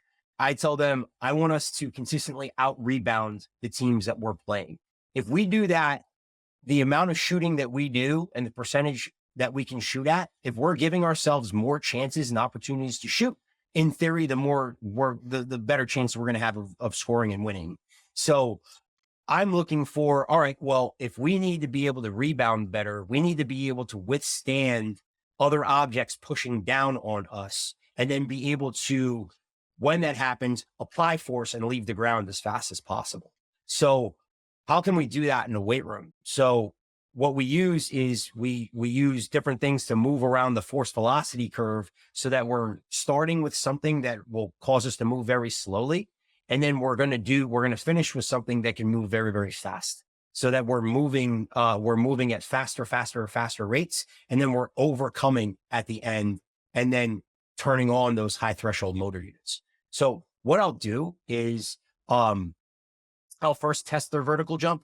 So we'll all of this is tested off of a vertical jump. So I use a jump mat here. If you have a touch, you could use that. If you have a force plate, that's even better. But so what I'll first do is I'll test their vertical jump in the beginning of the workout, get an aggregate score of that, compare it to what their best vertical jump has been since that, and then I'll look, and then from there we'll do a series of movements. It'll usually be a loaded static movement, and then a loaded jump, and then a body weight jump. So they've gone from something that's super heavy and not moving to something that's kind of heavy and moving to something that's completely free and fast. And from there, we're looking to see how quickly we can get that central nervous system to turn on, turn off, and tap into those motor units. If I'm doing what I'm doing correctly, the vertical jumps will go up. Just simply because we've now potentiated the muscle to be able to be more powerful. So that's what we're looking for there. In field sports that don't require pushing and pulling, we'll use two different types of isometric patterns. So in pushing and pulling sports, your basketball, your footballs, things, ice hockeys, things along those lines, we'll use yielding isometrics, where we'll have usually an axial load. We have safety squat bars where we can take our hands off the bars and then hand support. So we'll go into a yielding position. So we'll come down, stop statically, hold it, redirect up. In other sports like baseball, softball, we'll actually use overcoming isometrics where we're pulling into something. So that's your classic mid-thigh pull, and we're looking at something along those lines. And we're trying to stimulate the central nervous system first, and then get them to move in a faster and faster pattern to try to again tap into those high threshold motor units. Interesting. I like it. For baseball, what's the power movement? Is it mostly for running or for? So that's just for What would straight be up. Yeah. It's not straight up straight. Yeah. Okay. Yeah, for straight up force output. That we're looking for force output. So like with them, because it's a rotational based sport too, we'll maybe throw in like I'll do the speed movement might be a really light medicine ball thrown into the wall through like a rotational pattern, or even recreating their swinging pattern and throwing the medicine ball into the wall. We've even gotten as crazy as putting a gun on the athlete, putting the radar gun on the athlete and have them do an overhead medicine ball throws to see if that medicine ball is going faster and faster set by set. So that's just some of the things that we can do. Yeah, and it seems to work really well. It's ever since I put that in there, we've definitely been getting some good effects. Especially with baseball. We went from winning 7 games in a season to winning 20, I think it was 22 last year. We had the highest turnaround in NCAA from a winning percentage. And I mean, again, like that most of that, 99% of that is coaches and coaching. But I think that in the weight room, we definitely we hit it hard and we hit it fast in the weight room. We had great leadership with our players, and that attention to detail in strength and power led them to be able to, put that into their sport. That's awesome. Very cool. How would you apply that? So what would that look like for wrestling? Like what would you do for that specifically? So for wrestling, I like to do a lot of anterior loaded stuff with wrestling, just because that's the nature of their sport. Is a lot of it's being pulled in here, so they have to be really strong here. So with that, we'll actually do like a Zercher hold. We'll do like a split squat or something along those lines. Where I'm a big fan of single leg loading in this, because that's sport, right? Like very rarely are we bilaterally loaded. So we'll do most of these things in a unilateral position. So with wrestling, we'll actually have them holding in a Zercher position here, where they're nice and tall, and they'll drop into that hold and hold it there, and then switch legs and drop into that hold and hold it there, and then go through the same kind of patterns that we'll look for, whether it's a split, whether it's a split jump, or if it's a bilateral jump. If you had a force plate, which was like, we don't, but one thing that you could really get into the nitty gritty then is also looking at unilateral deficit with that as well. So if you're looking at your athlete and, they're jumping 31 on one leg, but they're jumping 26 on the other, well, now that's telling me a bunch of things. One, telling me what the weak side is, but now it's giving me an opportunity to figure out why is that side weak, right? And then what is the potential for injury there, if there is one, so that we can make sure that when we're doing our accessory work, we're bringing that lagging side up so that we can reduce the potential for injury as much as possible, strengthen that area, which is then going to, raise all the ships, right? That's going to be the tide that raises all ships there, and then help on the dominant side when the dominant side needs to be used. Come on, Princeton, let's get a force plate. This is crazy. Like honestly, I don't Come on, Gruber. like the problem. Well, the problem is I don't necessarily, we can't really use one right now. Just because we have too many teams and we don't have sports science here. So like we do GPS work. We're doing all the data, with that. We do heart rate work. We're doing all the data. Whereas like if you're at a Power 5 school, you have a sports science department that is, dedicated to just that. What's really great is we do have a lot of faculty fellows here, especially in the math and economics and science departments that are helping with statistics with some sports now and like really getting into the nitty gritty of that. And that's been really helpful and really awesome. But it's still like, we lose the numbers battle with that all the time with 38 varsity sports. Like I know there's another Ivy League school that integrated a force plate, and they literally had to have a strength coach there or an intern there at all times of the day, because like a force plate takes between, 60 seconds to 2 minutes.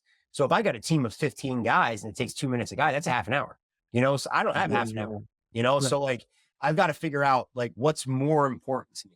So like I get to see all my buddies that are at these Power 5 schools that are doing all this crazy stuff, but they only have one team. Of course you're going to use it for you'd be foolish not to in that position. But I've got 5 on my own. So it's one of those things where I got to figure out which bucket I need to fill. Sure. I got to pivot if it's okay. Pivot away. 2 pivots I want to make at the same time. It's I got a quick one and then a longer pivot. So I had to ask this question because it came up a while ago. I saw this. I had a patient who is a professional football player. He was a defensive linebacker or something. And he said that in the weight room, they did this exercise where they would take a pretty heavy squat and they would go into a full flex knees, and then they would jump into the air as high as they could and come back down into a full flex. And I told him, this is crazy. This is a recipe for disaster for your back. And he said, yeah, but we need this for the explosive power that we need to generate. And so I just need to deal with it until I'm done with football. And I was like, okay, I guess we've got our work cut out for us. But is that anything that you've heard of? Is that something that college athletes do? That's the old, there's some very old programs that need to die, but for whatever reason won't, it's one of those things where, and like you said, he gave you, like, you get no other explanation except for that's the way we do things, and it had novel approach to it. Like I understand what they're trying to do, but again, like you're talking about, the tissue and its capacity to be able to be loaded. So, I mean, like you guys should probably like that because they're going to keep you in practice and keep you, I mean, it's like an annuity. That's what, and that's what I told him is, but yeah, it's like one of those things where like a lot of those old school, like those are old, like you'll see a lot of like the old Soviet videos and seeing that, but like, again, you're seeing something done in practice. Like I tell my athletes this all the time, like like you hear this, well, I saw this on Instagram, like now, or somebody on Snapchat posted this. And I tell my athletes all the time, like what you're seeing is the absolute best snapshot of a part of a program. You have no idea the context of how they built up to that, nor do you know what the outcome was, right? Like all you're doing is watching a video here. And while that video is cool, don't get me wrong, like I love this kind of stuff. Like I love watching workout videos and seeing that kind of stuff. And what I do is I try to, disassemble it into its root and then try to reassemble it if I were going to do that at Princeton, It's one of those things, like a lot of the times they're seeing that in those old Soviet videos, but a lot of the times, they don't understand that it's usually for Olympic weightlifters that are playing a sport where you have to change direction, or for track and field athletes where, their recovery is key with that. And they're doing these long bouts of recovery and they're super strong. And, there's the, the drugs aspect to it too, of like Yeah. these athletes that are, hyper responders to, and then they also have pharmaceutical enhancement as well. Like there's all these different things, and then at the end of the day too, it's that, that was probably given by a strength coach whose strength coach gave that to him and whose strength Right. coach gave that to him. And there's no adaptation to it Yes. other than an injury. Yeah. Speaking of injuries, that was my other pivot. Are there exercises? So I remember in the fellowship that both Zinovy and I did, one of the doctors was the doctor for the women's rugby team.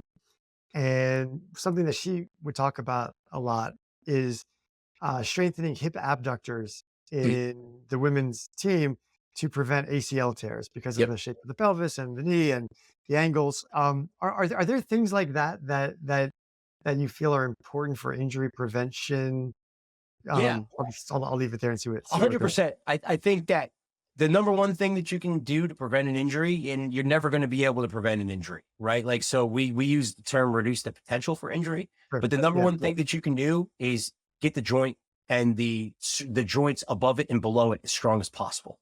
So, and then looking at the muscles that are associated with that. So like with knees, I'm always under the fact that if you get the hamstrings really, really strong, you're going to reduce the potential for ACL, MCL, LCL injuries, right? Now that might come at the cost of PCL, but you know what? Like, I mean, again, I got a room full of wrestlers that are Division I qualifiers and all their PCLs are probably still are torn, So like, I don't want to say the cost is, I don't want to say that came out wrong. I don't want to say that that's a good thing, but at the same time, like we got to think about what are the biggest things that we need to make sure that stay strong. And then from there, like we want to keep the entire joint uncompromised here. So if we're looking at that, like especially with women's sports, we spend a lot of time working on the muscles of the inner and outer pelvis, right? The adductors, the abductors. We're looking at those. I work with water polo. And so like we lose on average at least one athlete a year to some kind of postseason hip related surgery. Like it's not uncommon for them to have either one or both labrums completely torn. I've been here for 14 years. I've had 9 complete hip reconstructions on water polo athletes. Like because you have to just think about the motion that they're doing to stay afloat. Like, and anybody who doesn't know water polo, you're treading water the entire time. And you have to do a sculling motion with your legs that look like this. So the internal and external rotational forces around the hip are just like, again, that's something where you can't prevent anything. You just have to make sure what is compromised doesn't get compromised anymore. Right. So we always look at that. We look at, ABA adductors. We're looking at, the glutes, especially, and keeping those strong and active. Right. Those are the ones that shut down the quickest in a sport like that. And then all of a sudden, like you get that glute not firing. And then what happens? I've got low back issues. My QL is on fire, so like we have to look at that in those terms. If we're looking at the shoulder's a tough one, and I'm like the shoulder guy at Princeton. I have baseball, I've got men's and women's water polo, and I've got wrestling. Those 4 sports are probably, you'll see the most shoulder injuries out of all, any of the sports in those.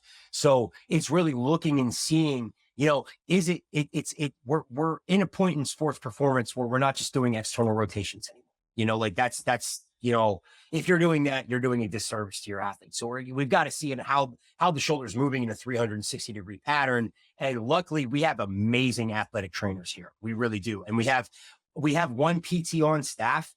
So she's one for 38 sports, but she really does. I work with her directly with men's water polo. Her name's Catherine Miller. She's amazing. And so we're doing a lot of things. Our baseball athletic trainer is, unfortunately, she's leaving us soon, but Kelly Sherman does a great job with our baseball guys. All of our athletic trainers are really great. But what kinds of things do you do or is it it's so individual that it's hard?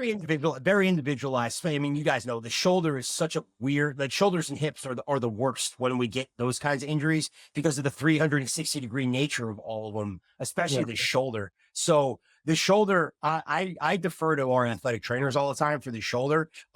With baseball specifically, we'll do a lot of the PT based testing, and it's they're I'm sorry, they're blanking from my memory right now, but Yeah, no, we'll look at their ability to internally rotate and externally rotate. And then we're consistently looking at measurements, goniometer measurements, to make sure that they're not losing degrees of internal rotation as the season progresses. So, we're looking at that on a case by case basis. But then, from a global approach, we're always looking at, I'm looking at, like, especially the shoulder. All right, well, we need to look at the front and the back. So the back, especially, the first thing, in my opinion, that causes these rotator cuff injuries is because your lower trap has become so much weaker than your upper trap because of combination of probably strength training and your sport, that you're becoming rounded at the top. And then all that rounding just causes a cascade, accompanied by the chest having to decelerate the arm as it's coming down. So we look at lower scaps first. I always look at lower scaps first. And then after that, we'll assess the external rotators. And then from there, the internal rotators are usually the last ones to look at, just because they're the strongest. So usually it's really like, how do we shut them down to make sure that we can retract back more than get them more active? With the knees, especially, like, going back to, like, the hamstrings, we do a lot of ground-based bilateral hamstring movements, and then progress up into unilateral movements. And I think that's one thing that it's a lot of times it gets screwed up, where you prescribe unilateral before bilateral. But if we have somebody that is really not able to support themselves on their one leg, then they're always just going to shift back into their back anyway and not load the hamstring properly. So we want to make sure that they can load the hamstring properly first in a bilateral setting. We can get that hamstring infinitesimally stronger in a bilateral setting than a unilateral setting, and then shift slowly into a unilateral setting, so that we can ensure proper hamstring movement once we take a pillar of the table, a leg of the table away. Yeah. Interesting. Yeah. I like that. When we were talking a little bit about shoulders before we came on, and how do you feel about, like, when you're just doing strength training for shoulders? If you're doing like a lateral raise, do you think about the internal external rotation? Do you try to keep them in external rotation to protect the rotator cuff? Or this Yeah. is something that I tell patients if they have shoulder problems, is to try to keep their thumbs up like Fonzie. Yeah. You're too young for Fonzie, but um, but he was this guy that used to, hey, and so just to keep their shoulder more out of trouble, Yeah. if you externally rotate your shoulder, then you don't jam the tendon Yeah. when So you elevate. But you sacrifice something when you're working out. If you're always in external rotation, then you won't get the same kind of lift for part of your shoulder also. So my goal with small shoulder muscle exercises, first off, I was around before digital cable, so I might look like I might look like I'm 12, but I'm 38. So yeah, and my grandparents didn't have cable, so it was TV Land and Happy Days was I got a heavy dose of Happy Days. But when it comes to small muscle training, so like your 3 delts, your rhomboids, things along those lines, I like to hit them in as many different angles as possible. So one day we might be doing palms down. One day we'll be going thumbs up. One day we'll be doing, we'll go completely palms up, completely supinated. Yeah. And it's really just dependent on the day. But if pain is associated, we'll always I'll always gear them away from pain. So if we are set to going palms down, but they're like, hey, JD, I'm like, my wrist, something's flared up my forearm or something like that. I'll go, okay, let's go palms up. Let's see how that feels. Yeah. And then it's just kind of feeling out those movements on a basis, base to base need. But really with that is I'm under the impression that the more diverse the angle that you can put on the joint when you're doing small muscle training, the bigger bang for your buck you're going to get. Yeah. I guess to listen to your body, like you say, is also kind of keeps you out of trouble to an extent. Yeah. And also too, like if if I'm working with an athlete that has had shoulder issues in the past, like I'm looking at that injury report and I'm knowing like, there might be, exercise, the one exercise isn't as good for somebody as it is for somebody else. So we'll Mhm. take that out and we'll try to hit something else, to again, keep you out of pain as much as possible and be able to keep that shoulder in a great, range of motion, be able to Right. have a great range. Cool. Yeah.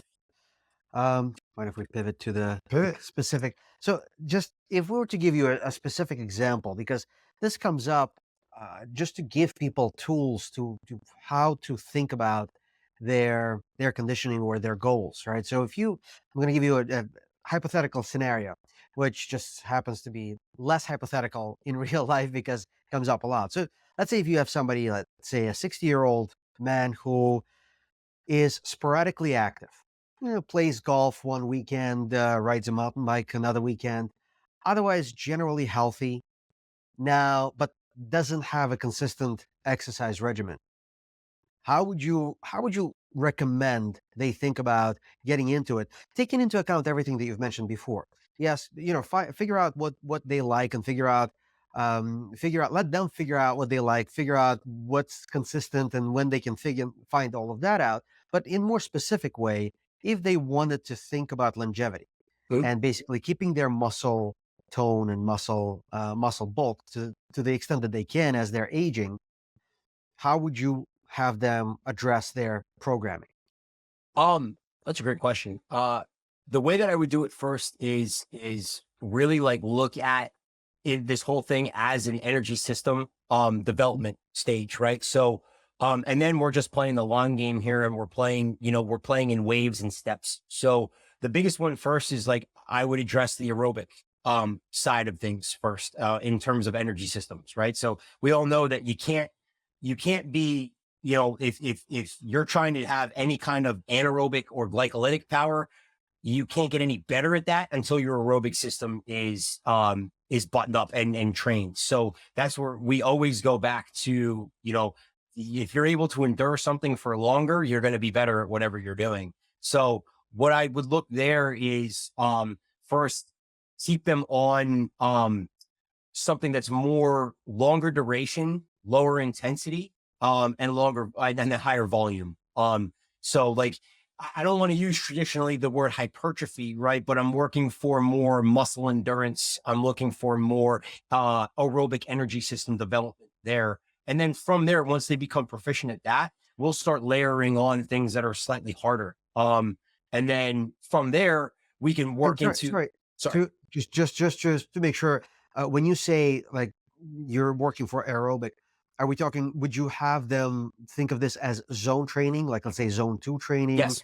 in that sense? Yeah, something very along the lines of like zone two training, and then moving into more aerobic capacity training. So moving past zone two and getting into like the 150 to 180 beats per minute kind of area there. Like so, Okay. really, really, So really really get working. into it. Yeah. Yeah, really getting into it. But that's like the end game of the program there, right? Like so, if we're looking at that, and then we can look to titrate back down again and then reassess and then see layers of performance after that, right? So I can look and see, but really the big part is that takes a long time. Like people think that, like, if you look at a program, if you go to Google and they give you a 6-week program, like if you really think that your energy systems changed at all in 6 weeks, no, like you've just established better tolerance to whatever you're able to, whatever you started on in week one, right? Like to really, really change and really get good aerobic value, in my personal opinion, it's going to take 8 to 12 weeks.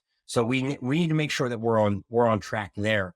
And then from there, we can start peppering in things that are harder. We can look at if the person, for longevity's sake, needs to do something where their heart rate, gets high. If they're just doing things just to live and wanting to be, strong enough, you could potentially just wave different zones of aerobic work at them. But if they want to do so, if they're in a job if they're in a job that's more physical, or if they're doing some of these things that are more physical, if they become a grandparent, now all of a sudden you've got to pick up a toddler, those types of things. And now you're dealing with a squirming mess, or in the case of my 60-pound son, a dead weight sandbag when he's asleep on the couch, like, and you want to be able to pick that kid up, like now we have to work on getting towards more sub-maximal to maximal physical strength.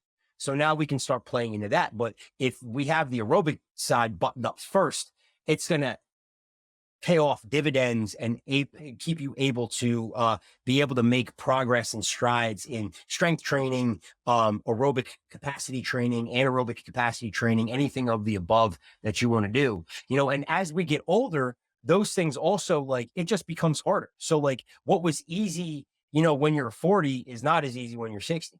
Like I joke around all the time, like I'm falling apart right now and I'm 38. Like I miss the days where I could roll out of bed, go into the weight room at 6 a.m., not warm up and use my working weights. Now, if I'm not warming up for 10 to 15 minutes, I'm done, like I'm cooked, so like, it's one of those things where like, you have to accept your age and know, but then also too, like you have to treat that with your training. So that's really the big part is like, especially with people that aren't sure of what to do not go to the internet. Spend a little bit of extra money and find somebody that knows what they're talking about. Like that's really, with young people, with training. And I know we're going to talk about this with training youth and training, high school athletes and also training people that are older, like that's the big thing is like, you have to know who's worth the salt, and you have to do your research on that, or you're going to pay for it with your health. And like,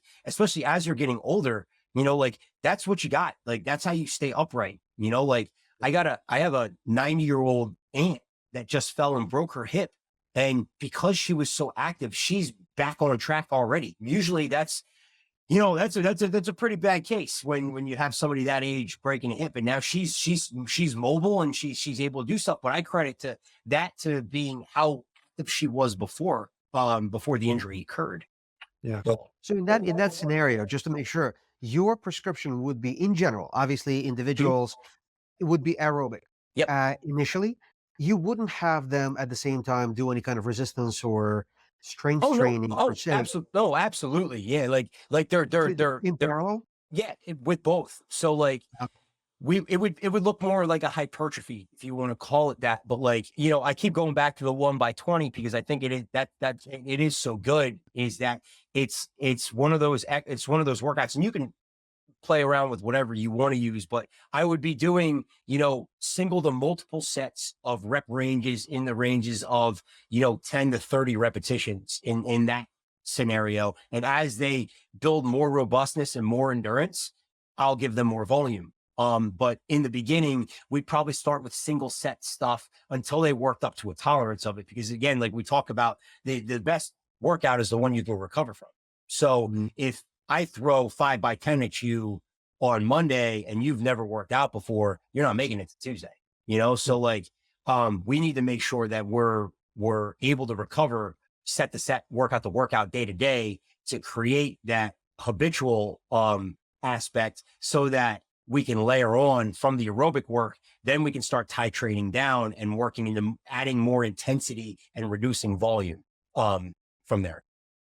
And when you think of resistance, are you thinking like kind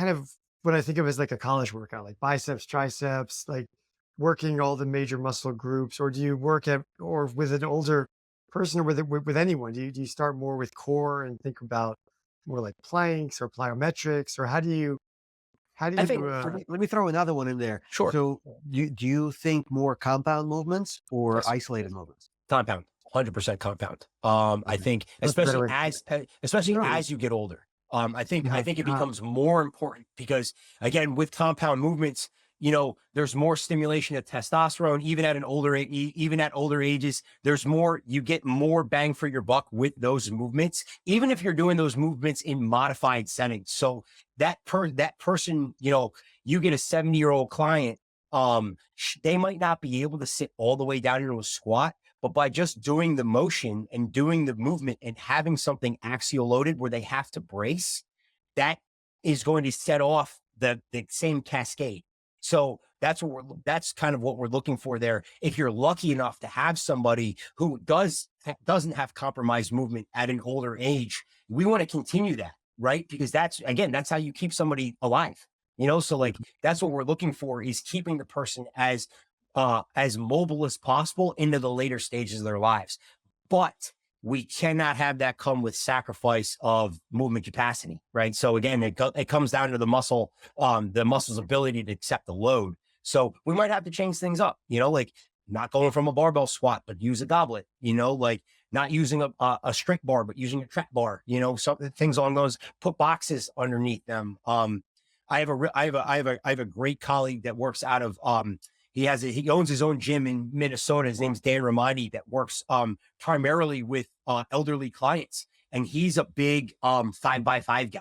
So his clients are still doing squat, bench, deadlift. Now, his 70-year-old clients are doing more modified versions of that, and at much lighter loads. But I mean, he showed me a video the other day of his 75-year-old, one of his female 75-year-old clients doing a full range of motion squat with just the barbell.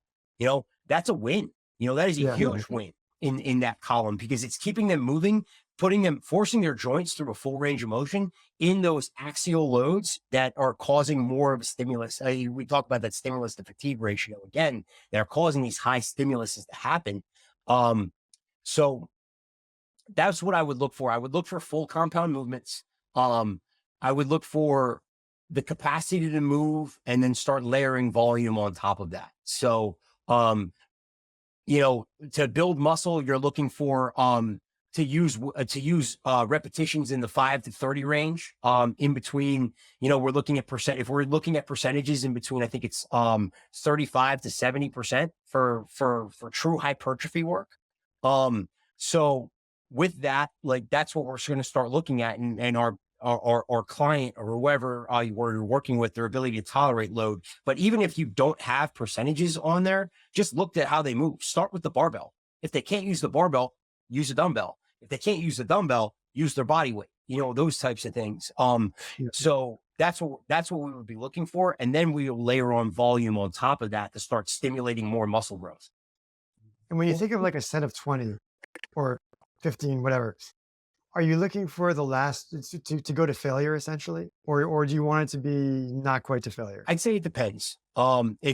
If you're working with somebody that can tolerate failure loads, like, I think that it needs to happen, but it needs to happen strategically. So my boss is an old school HIT guy, you know, like that's what they did. He's a Penn State football player. So like the old, you know, Big Ten, you know, single sets to failure of all machines and stuff like that. Like, I love those, and I still use those in my workouts, but I take a little bit more of a strategic approach to it, where we're building up to that week of it. So you're going to do 3 weeks where we're going to gradually increase your load and volume based off of how you're recovering. So like, it's hard to do, but it's one of those things where you have to also have an honest conversation with whoever you're training, or if you're training yourself.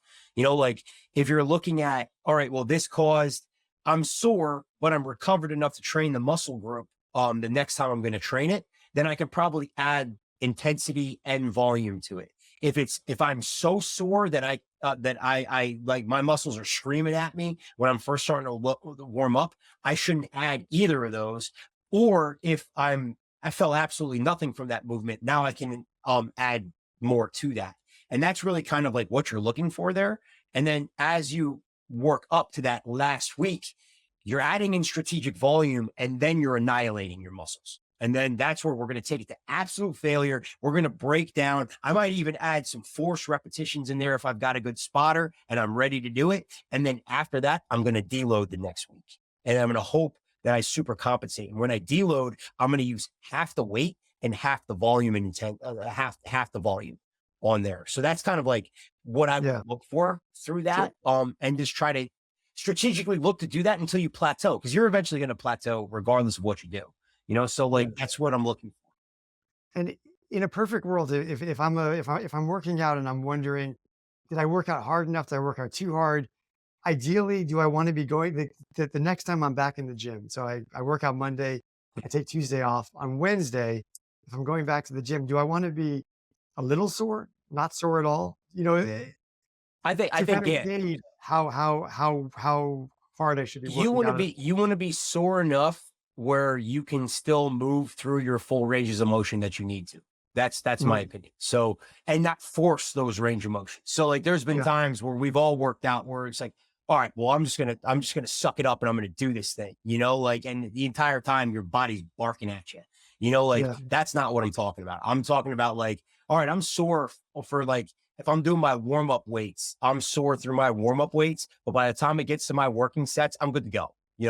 That's telling me that I've recovered enough from workout to workout. So going back to the original question, when asked, are you doing full day? Are you doing total body? Are you doing splits? I want to say it's very dependent on what your goals are. I think that the older you get, the more you just need to focus on doing total body workouts when you're doing that, because now we're hitting the body globally and we're getting the body to organize and reorganize each day. As you're younger, and when you're younger and you have the capacity to build more muscle, I think that that's where you should be doing more of the bro split. If you can, if you have the time to do it. There's also a timing aspect to this too. So I would split it up with 2 upper body days, 2 lower body days to begin with, and then if you can tolerate that, layer on a lagging muscle group that you want to build up. Like whether it's vanity muscles, like everybody wants to build up, or if it's actually like, if you have some kind of performance goal in mind, it might be, I need to do more hamstring work because I want to build my deadlift up, or I have to work on my lower back, or my chest is weak because I want to bench press 400 pounds. Like I got to figure out what I want to do. And that's then I'd start layering that kind of stuff in it. Yeah. Interesting. Compare it to young people. Yeah, that's a good idea to go into the other end of the spectrum. The other end of the spectrum. So the question I having 3 kids and a teenager and a little younger, when do you start thinking about strengthening and conditioning for kids? So my kids have been doing strength and conditioning since they've been 4 years old. Like now they've never touched a barbell. And unfortunately, I don't want to be that guy, but like, I'm going to be that guy. These kids don't do anything in school anymore. I miss, gone are the days of the stress of running the mile. Oh my God, that was the worst day. That was my worst day. I mean, you guys can't see me, but like, there's not much more of me from here. I'm very short and these legs are not mile legs. Like I got that. Remember the Presidential Physical Fitness Award where you get with Arnold, and you had Arnold on one side and you had Bush Senior on the other side. I got that one time, and that was framed in my house. Like I was so pumped about that. And it was always the mile that would kill me. But like, we don't do that anymore. Like, and it's just like. Again, I am going to be that guy, as a professional that deals with strength and deals with, human work capacity, we suck at it now, like, and it's really sad, seeing like some of these, like my wife's a guidance counselor and she has to counsel some kids because they don't want to do gym. Like, and the gym they're doing is insane, like looking at this, like, 12-minute miles and stuff like that. Like it's crazy. But so kids don't know how to fall. Kids don't know how to jump. So that's the biggest thing is my biggest thing that I've worked on teaching my kids is teaching them how to fall down. I think that's a big part. Like, they're on the monkey bars and they're holding, and then I'll tell them to let go, and they're reorganizing and catching themselves. And do they get hurt sometimes? They're kids, they're pliable, they'll be all right. But it's one of those things where like, it's, I see it in youth football too. The reason why youth football injuries have gone skyrocketed is because they don't teach tackling anymore. Like I understand trying to reduce concussions. You want to reduce concussions in football, don't play football. Like that's me and that's my soapbox. But like one of the biggest ways, in my personal opinion, you can reduce concussions at a youth level is teach them how to get tackled, because that's where you're seeing these concussions happen is they're going helmet to helmet, right? Because they don't know how to square somebody up anymore. They don't know how to put their face mask in the middle of somebody and drive forward. And they don't know how to also get hit and fall down, so like that's a big part. And then just organizing your body, doing push-ups, sit-ups. That's all my kids do. My kids do sit-ups. Like I'm one of those, I'm an old school guy, you know, like we still do full range of motion sit-ups on here. And yes, you can argue with me till the day you die about how it's not really an ab exercise and all that kind of stuff. But you know what? It's organization exercise, you know, especially with young kids. If they can't do it until you can do it, tell me you can't, you know, you're going to do it until till you show me that it's good and you've earned the plank, you know, like, and then we'll take away from the sit-up, you know, like that kind of stuff. So, but my kids plank, How about weight training?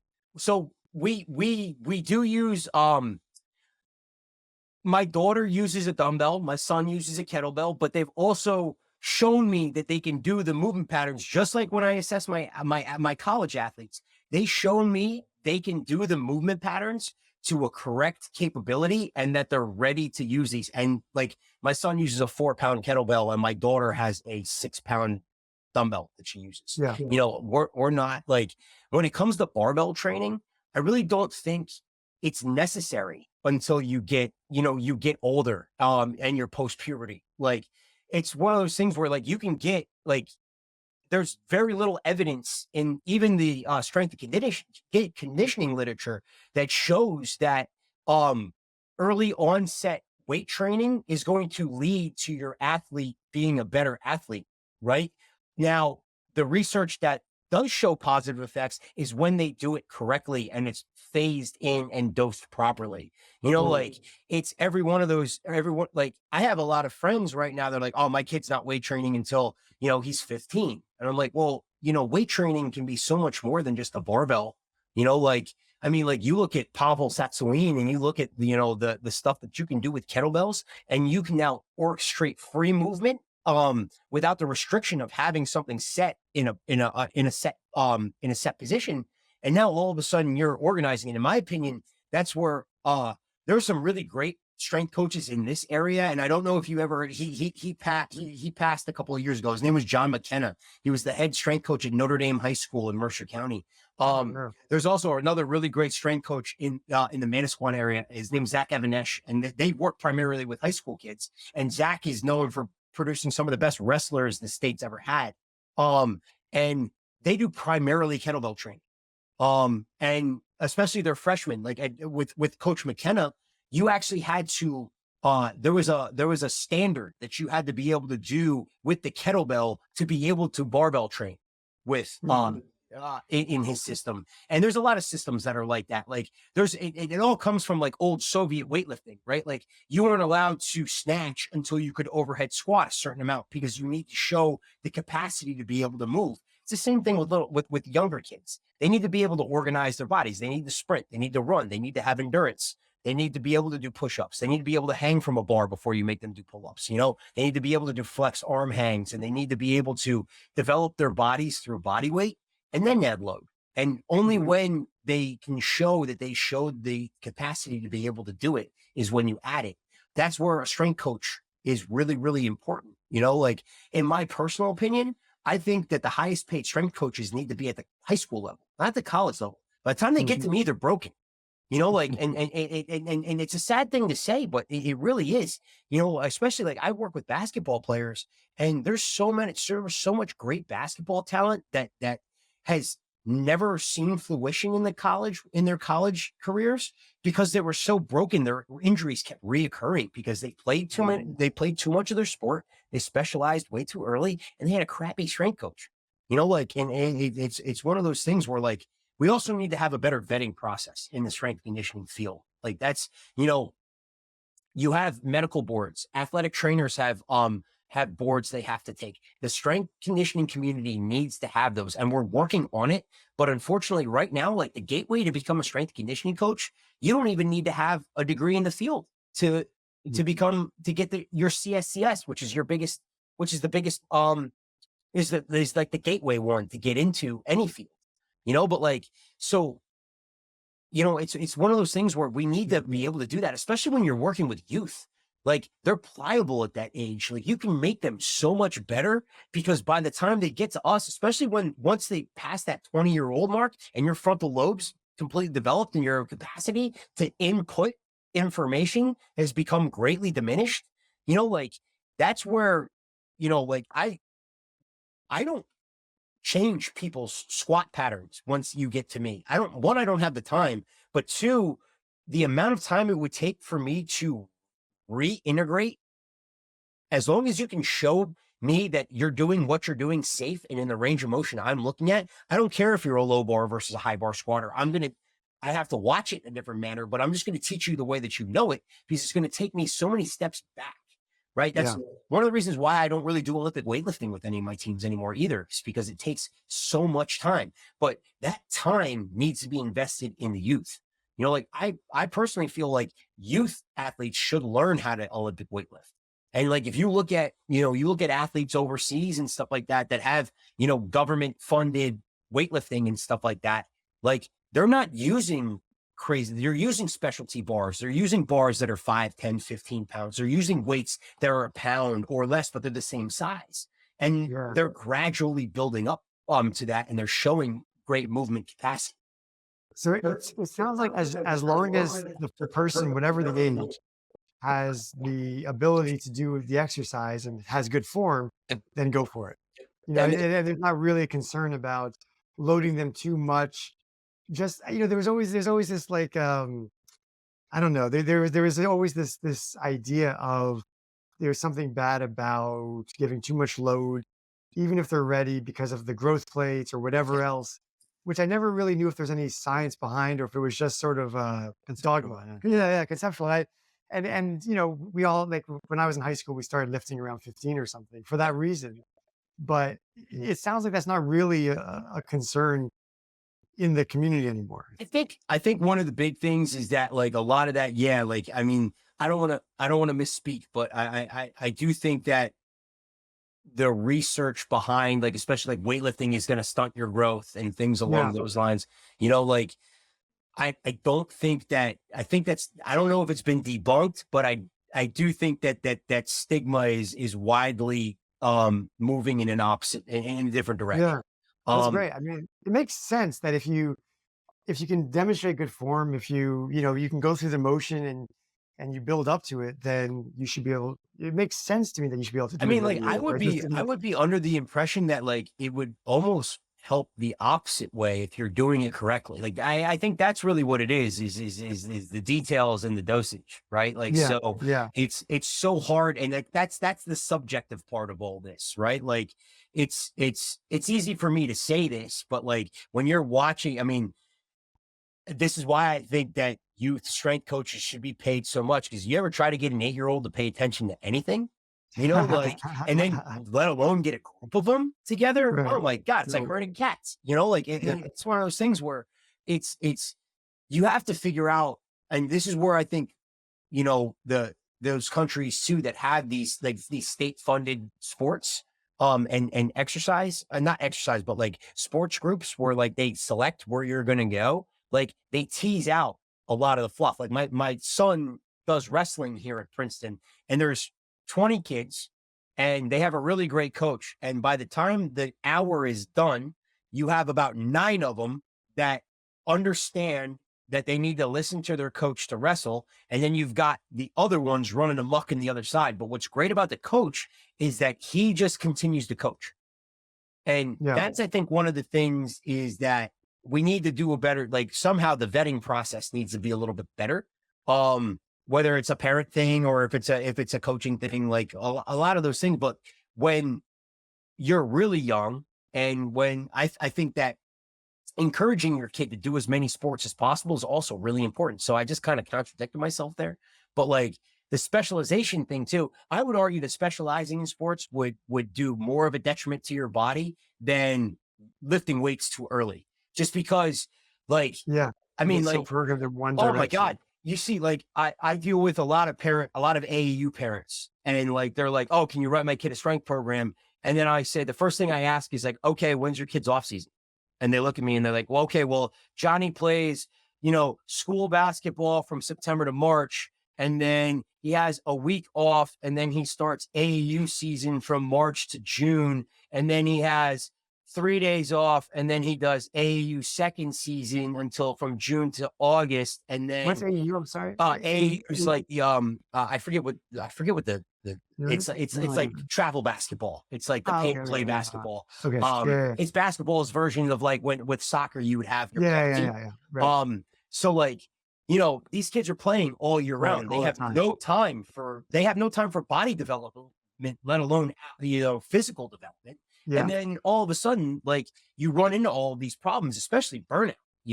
But you have no time for your body to grow or develop. And then by the time yeah, you get to high school, like you're getting through with God-given talent. But then by the time you get to me, there's something wrong. And then I have yeah, to figure out how to make you the best version of you with whatever's wrong with you at the same time. yeah. Mhm. And then when you get to us, we're picking up the pieces and Yeah, trying to Exactly. figure Or you get that strength coach that programs, weighted barbell squat jumps, and then it's keeping you guys again right. gainfully employed. and actually, this is a good. It's a very good segue to a question that I wanted to ask you.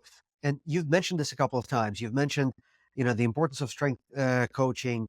How would you recommend? Because I was going to ask you a question in a way that how would you vet a strength coach? Mm. But that's different because you're coming from a very well, Yeah.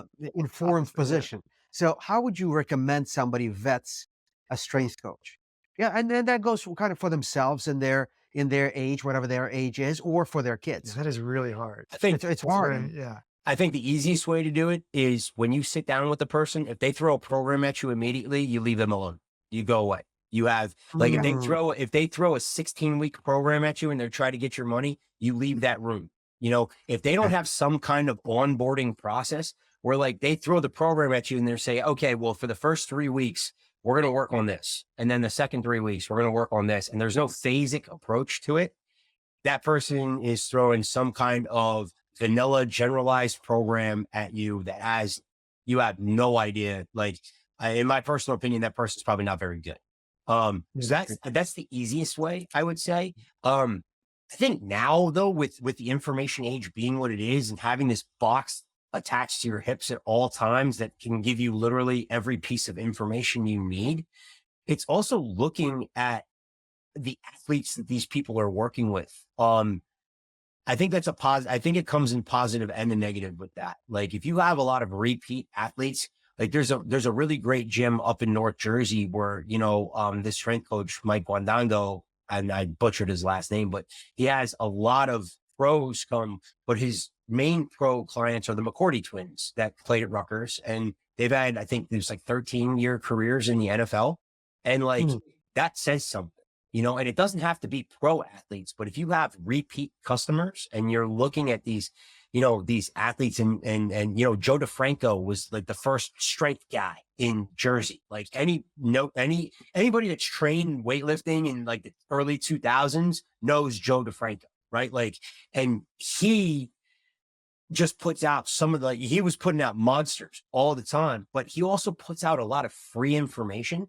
And I really think that's a big part in this information age, right? It's looking and reading. And if a coach is willing to put themselves out there like that and be vulnerable, and, you're going to have people in the comment section, like destroying anything you say, but if you are like, you know what, like, this is what I think, this is how I feel. And you put that out there, like, I think that says something for the kind of strength coach that you want. And then you also have to say, all right, well, is this somebody I want to work with?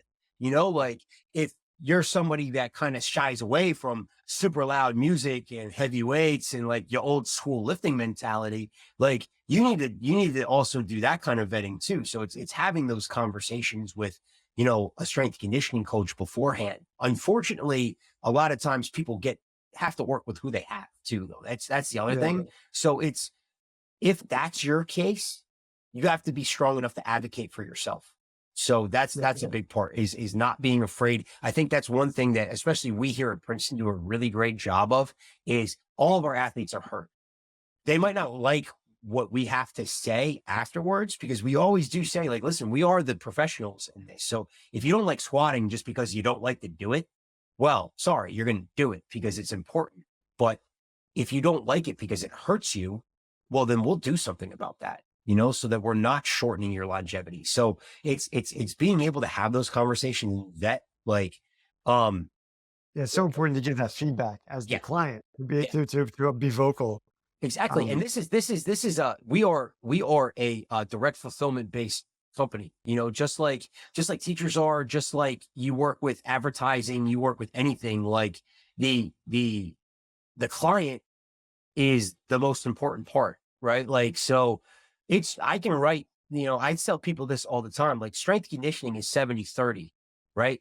30% of it is the science. You need to know the science, because if you don't, you could kill somebody. And I know that sounds dramatic, but it's happened in the strength conditioning field. But the 70% of it is the relationship that you build. And if you don't have a symbiotic relationship with they're gone are the days of do as I say because I said it, because of the information that people can have access to. But if you can get the athlete to buy in, they'll change worlds for you if you need them to. And that's what it should be. That's how good strength coaches have lasted for so long. Mhm. That's really good points. Great. Yeah. I was just gonna tell a real quick. So I used to be on the board of a gym in Princeton called Can Do, which is no longer around. But and I would talk to the trainers. We would go in once in a while and we'd give like a little lecture and a little back and forth. And the thing that I found out really fast was that the expertise in the trainers was so disparate. You had some that were amazing. They really understood the body. They were doing a lot of, self-learning, and they were really fantastic. And then you had some that were completely dangerous because they had the same confidence, but they didn't know anything, and they were just, they would think things that were just completely reckless. A lot of I would say the majority were somewhere in the middle where they sort of, they were good. They understood their limitations and they were fine. But the problems on the extremes was that I was just always imagining as a consumer of that, if you're not educated, and you don't have any points of reference, it's very hard to be able to know just from what you're being told because they're both so confident. Yeah. And on the one hand, you can really trust them. On the other hand, you really should run away. Yeah. But I think what you said before about, doing your research and seeing the return customers, what people say is so important. It'll really give you a good sense. And then of course the rapport and all the rest of it comes into it. Yeah. Yeah. I mean, like I say a lot of people in this field now know enough to be dangerous, like, and that's, it's a tough thing for people like myself and other people that take the time to develop their knowledge and continue a working knowledge of the human body and how it performs.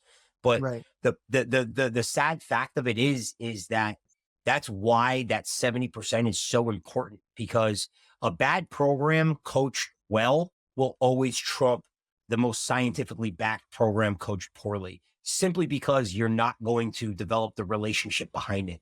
Right. Like I've been here for a long time, and we've had our fair share of coaches, and the coaches that have been absolutely brilliant, but couldn't get through to the athletes are the ones that never, work out here. Now we've had some ones that need work in the programming department. I was one of them, but my number one greatest asset I can say is that I have the ability to know that I can work my tail off in anybody. Like nobody will ever outwork me.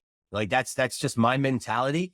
And then my second part is that I will be there for whoever needs something. Like that's just my personality. That's you ask my friends, you ask my wife, you ask my family, like just people's relationships with me is very, very important to me. And that's really important to have in somebody that's in this kind of field, very much similar to a medical field, right? Like Yeah. it's one of those things where like you have to generally care about the person that's coming across from you. It can't just be a dollar sign, or it can't just be another number or an athlete. Like I tell my interns all the time, like I have 150 athletes right now. I know their hometowns. I know their families. I know what their thesis is. Like I know all these things because that helps me be a strength coach.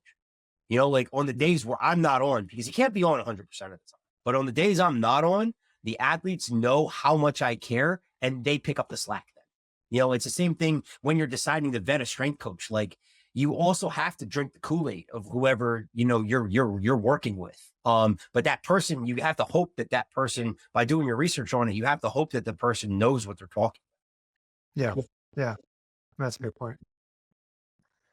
I think that's a good, Yeah. a good We've taken up a lot Yeah, of we've your taken a time. lot of your time. Thank you so that's speaking of being there to the nth degree. Thank you so much for taking the time to talk to us about all this. Oh, thanks so much for I having have me. like another page of questions, but I think I better save them for I mean, maybe we can do this again sometime. all right. I was about to say I'm good. I drank probably 2 cups of coffee, maybe probably not. I'm lying. I had probably like 6 before we started this, so I'm wired. So if you want to keep going, I'm good. But if you guys We need can to, work the all-nighter. I also I also know I'm of a different breed. So if you guys, I'm good. If you guys are, thank you so much for having me. This was a blast. Friends, thank you for your attention. We hope you've enjoyed the conversation. If you find value, please remember to hit the like button to help us with our YouTube algorithm. Consider subscribing to the channel and turn on the notifications so you can stay up to date with everything going on with the channel. And please leave us a comment, let us know what you thought about the show and also what you'd like to hear about in the future.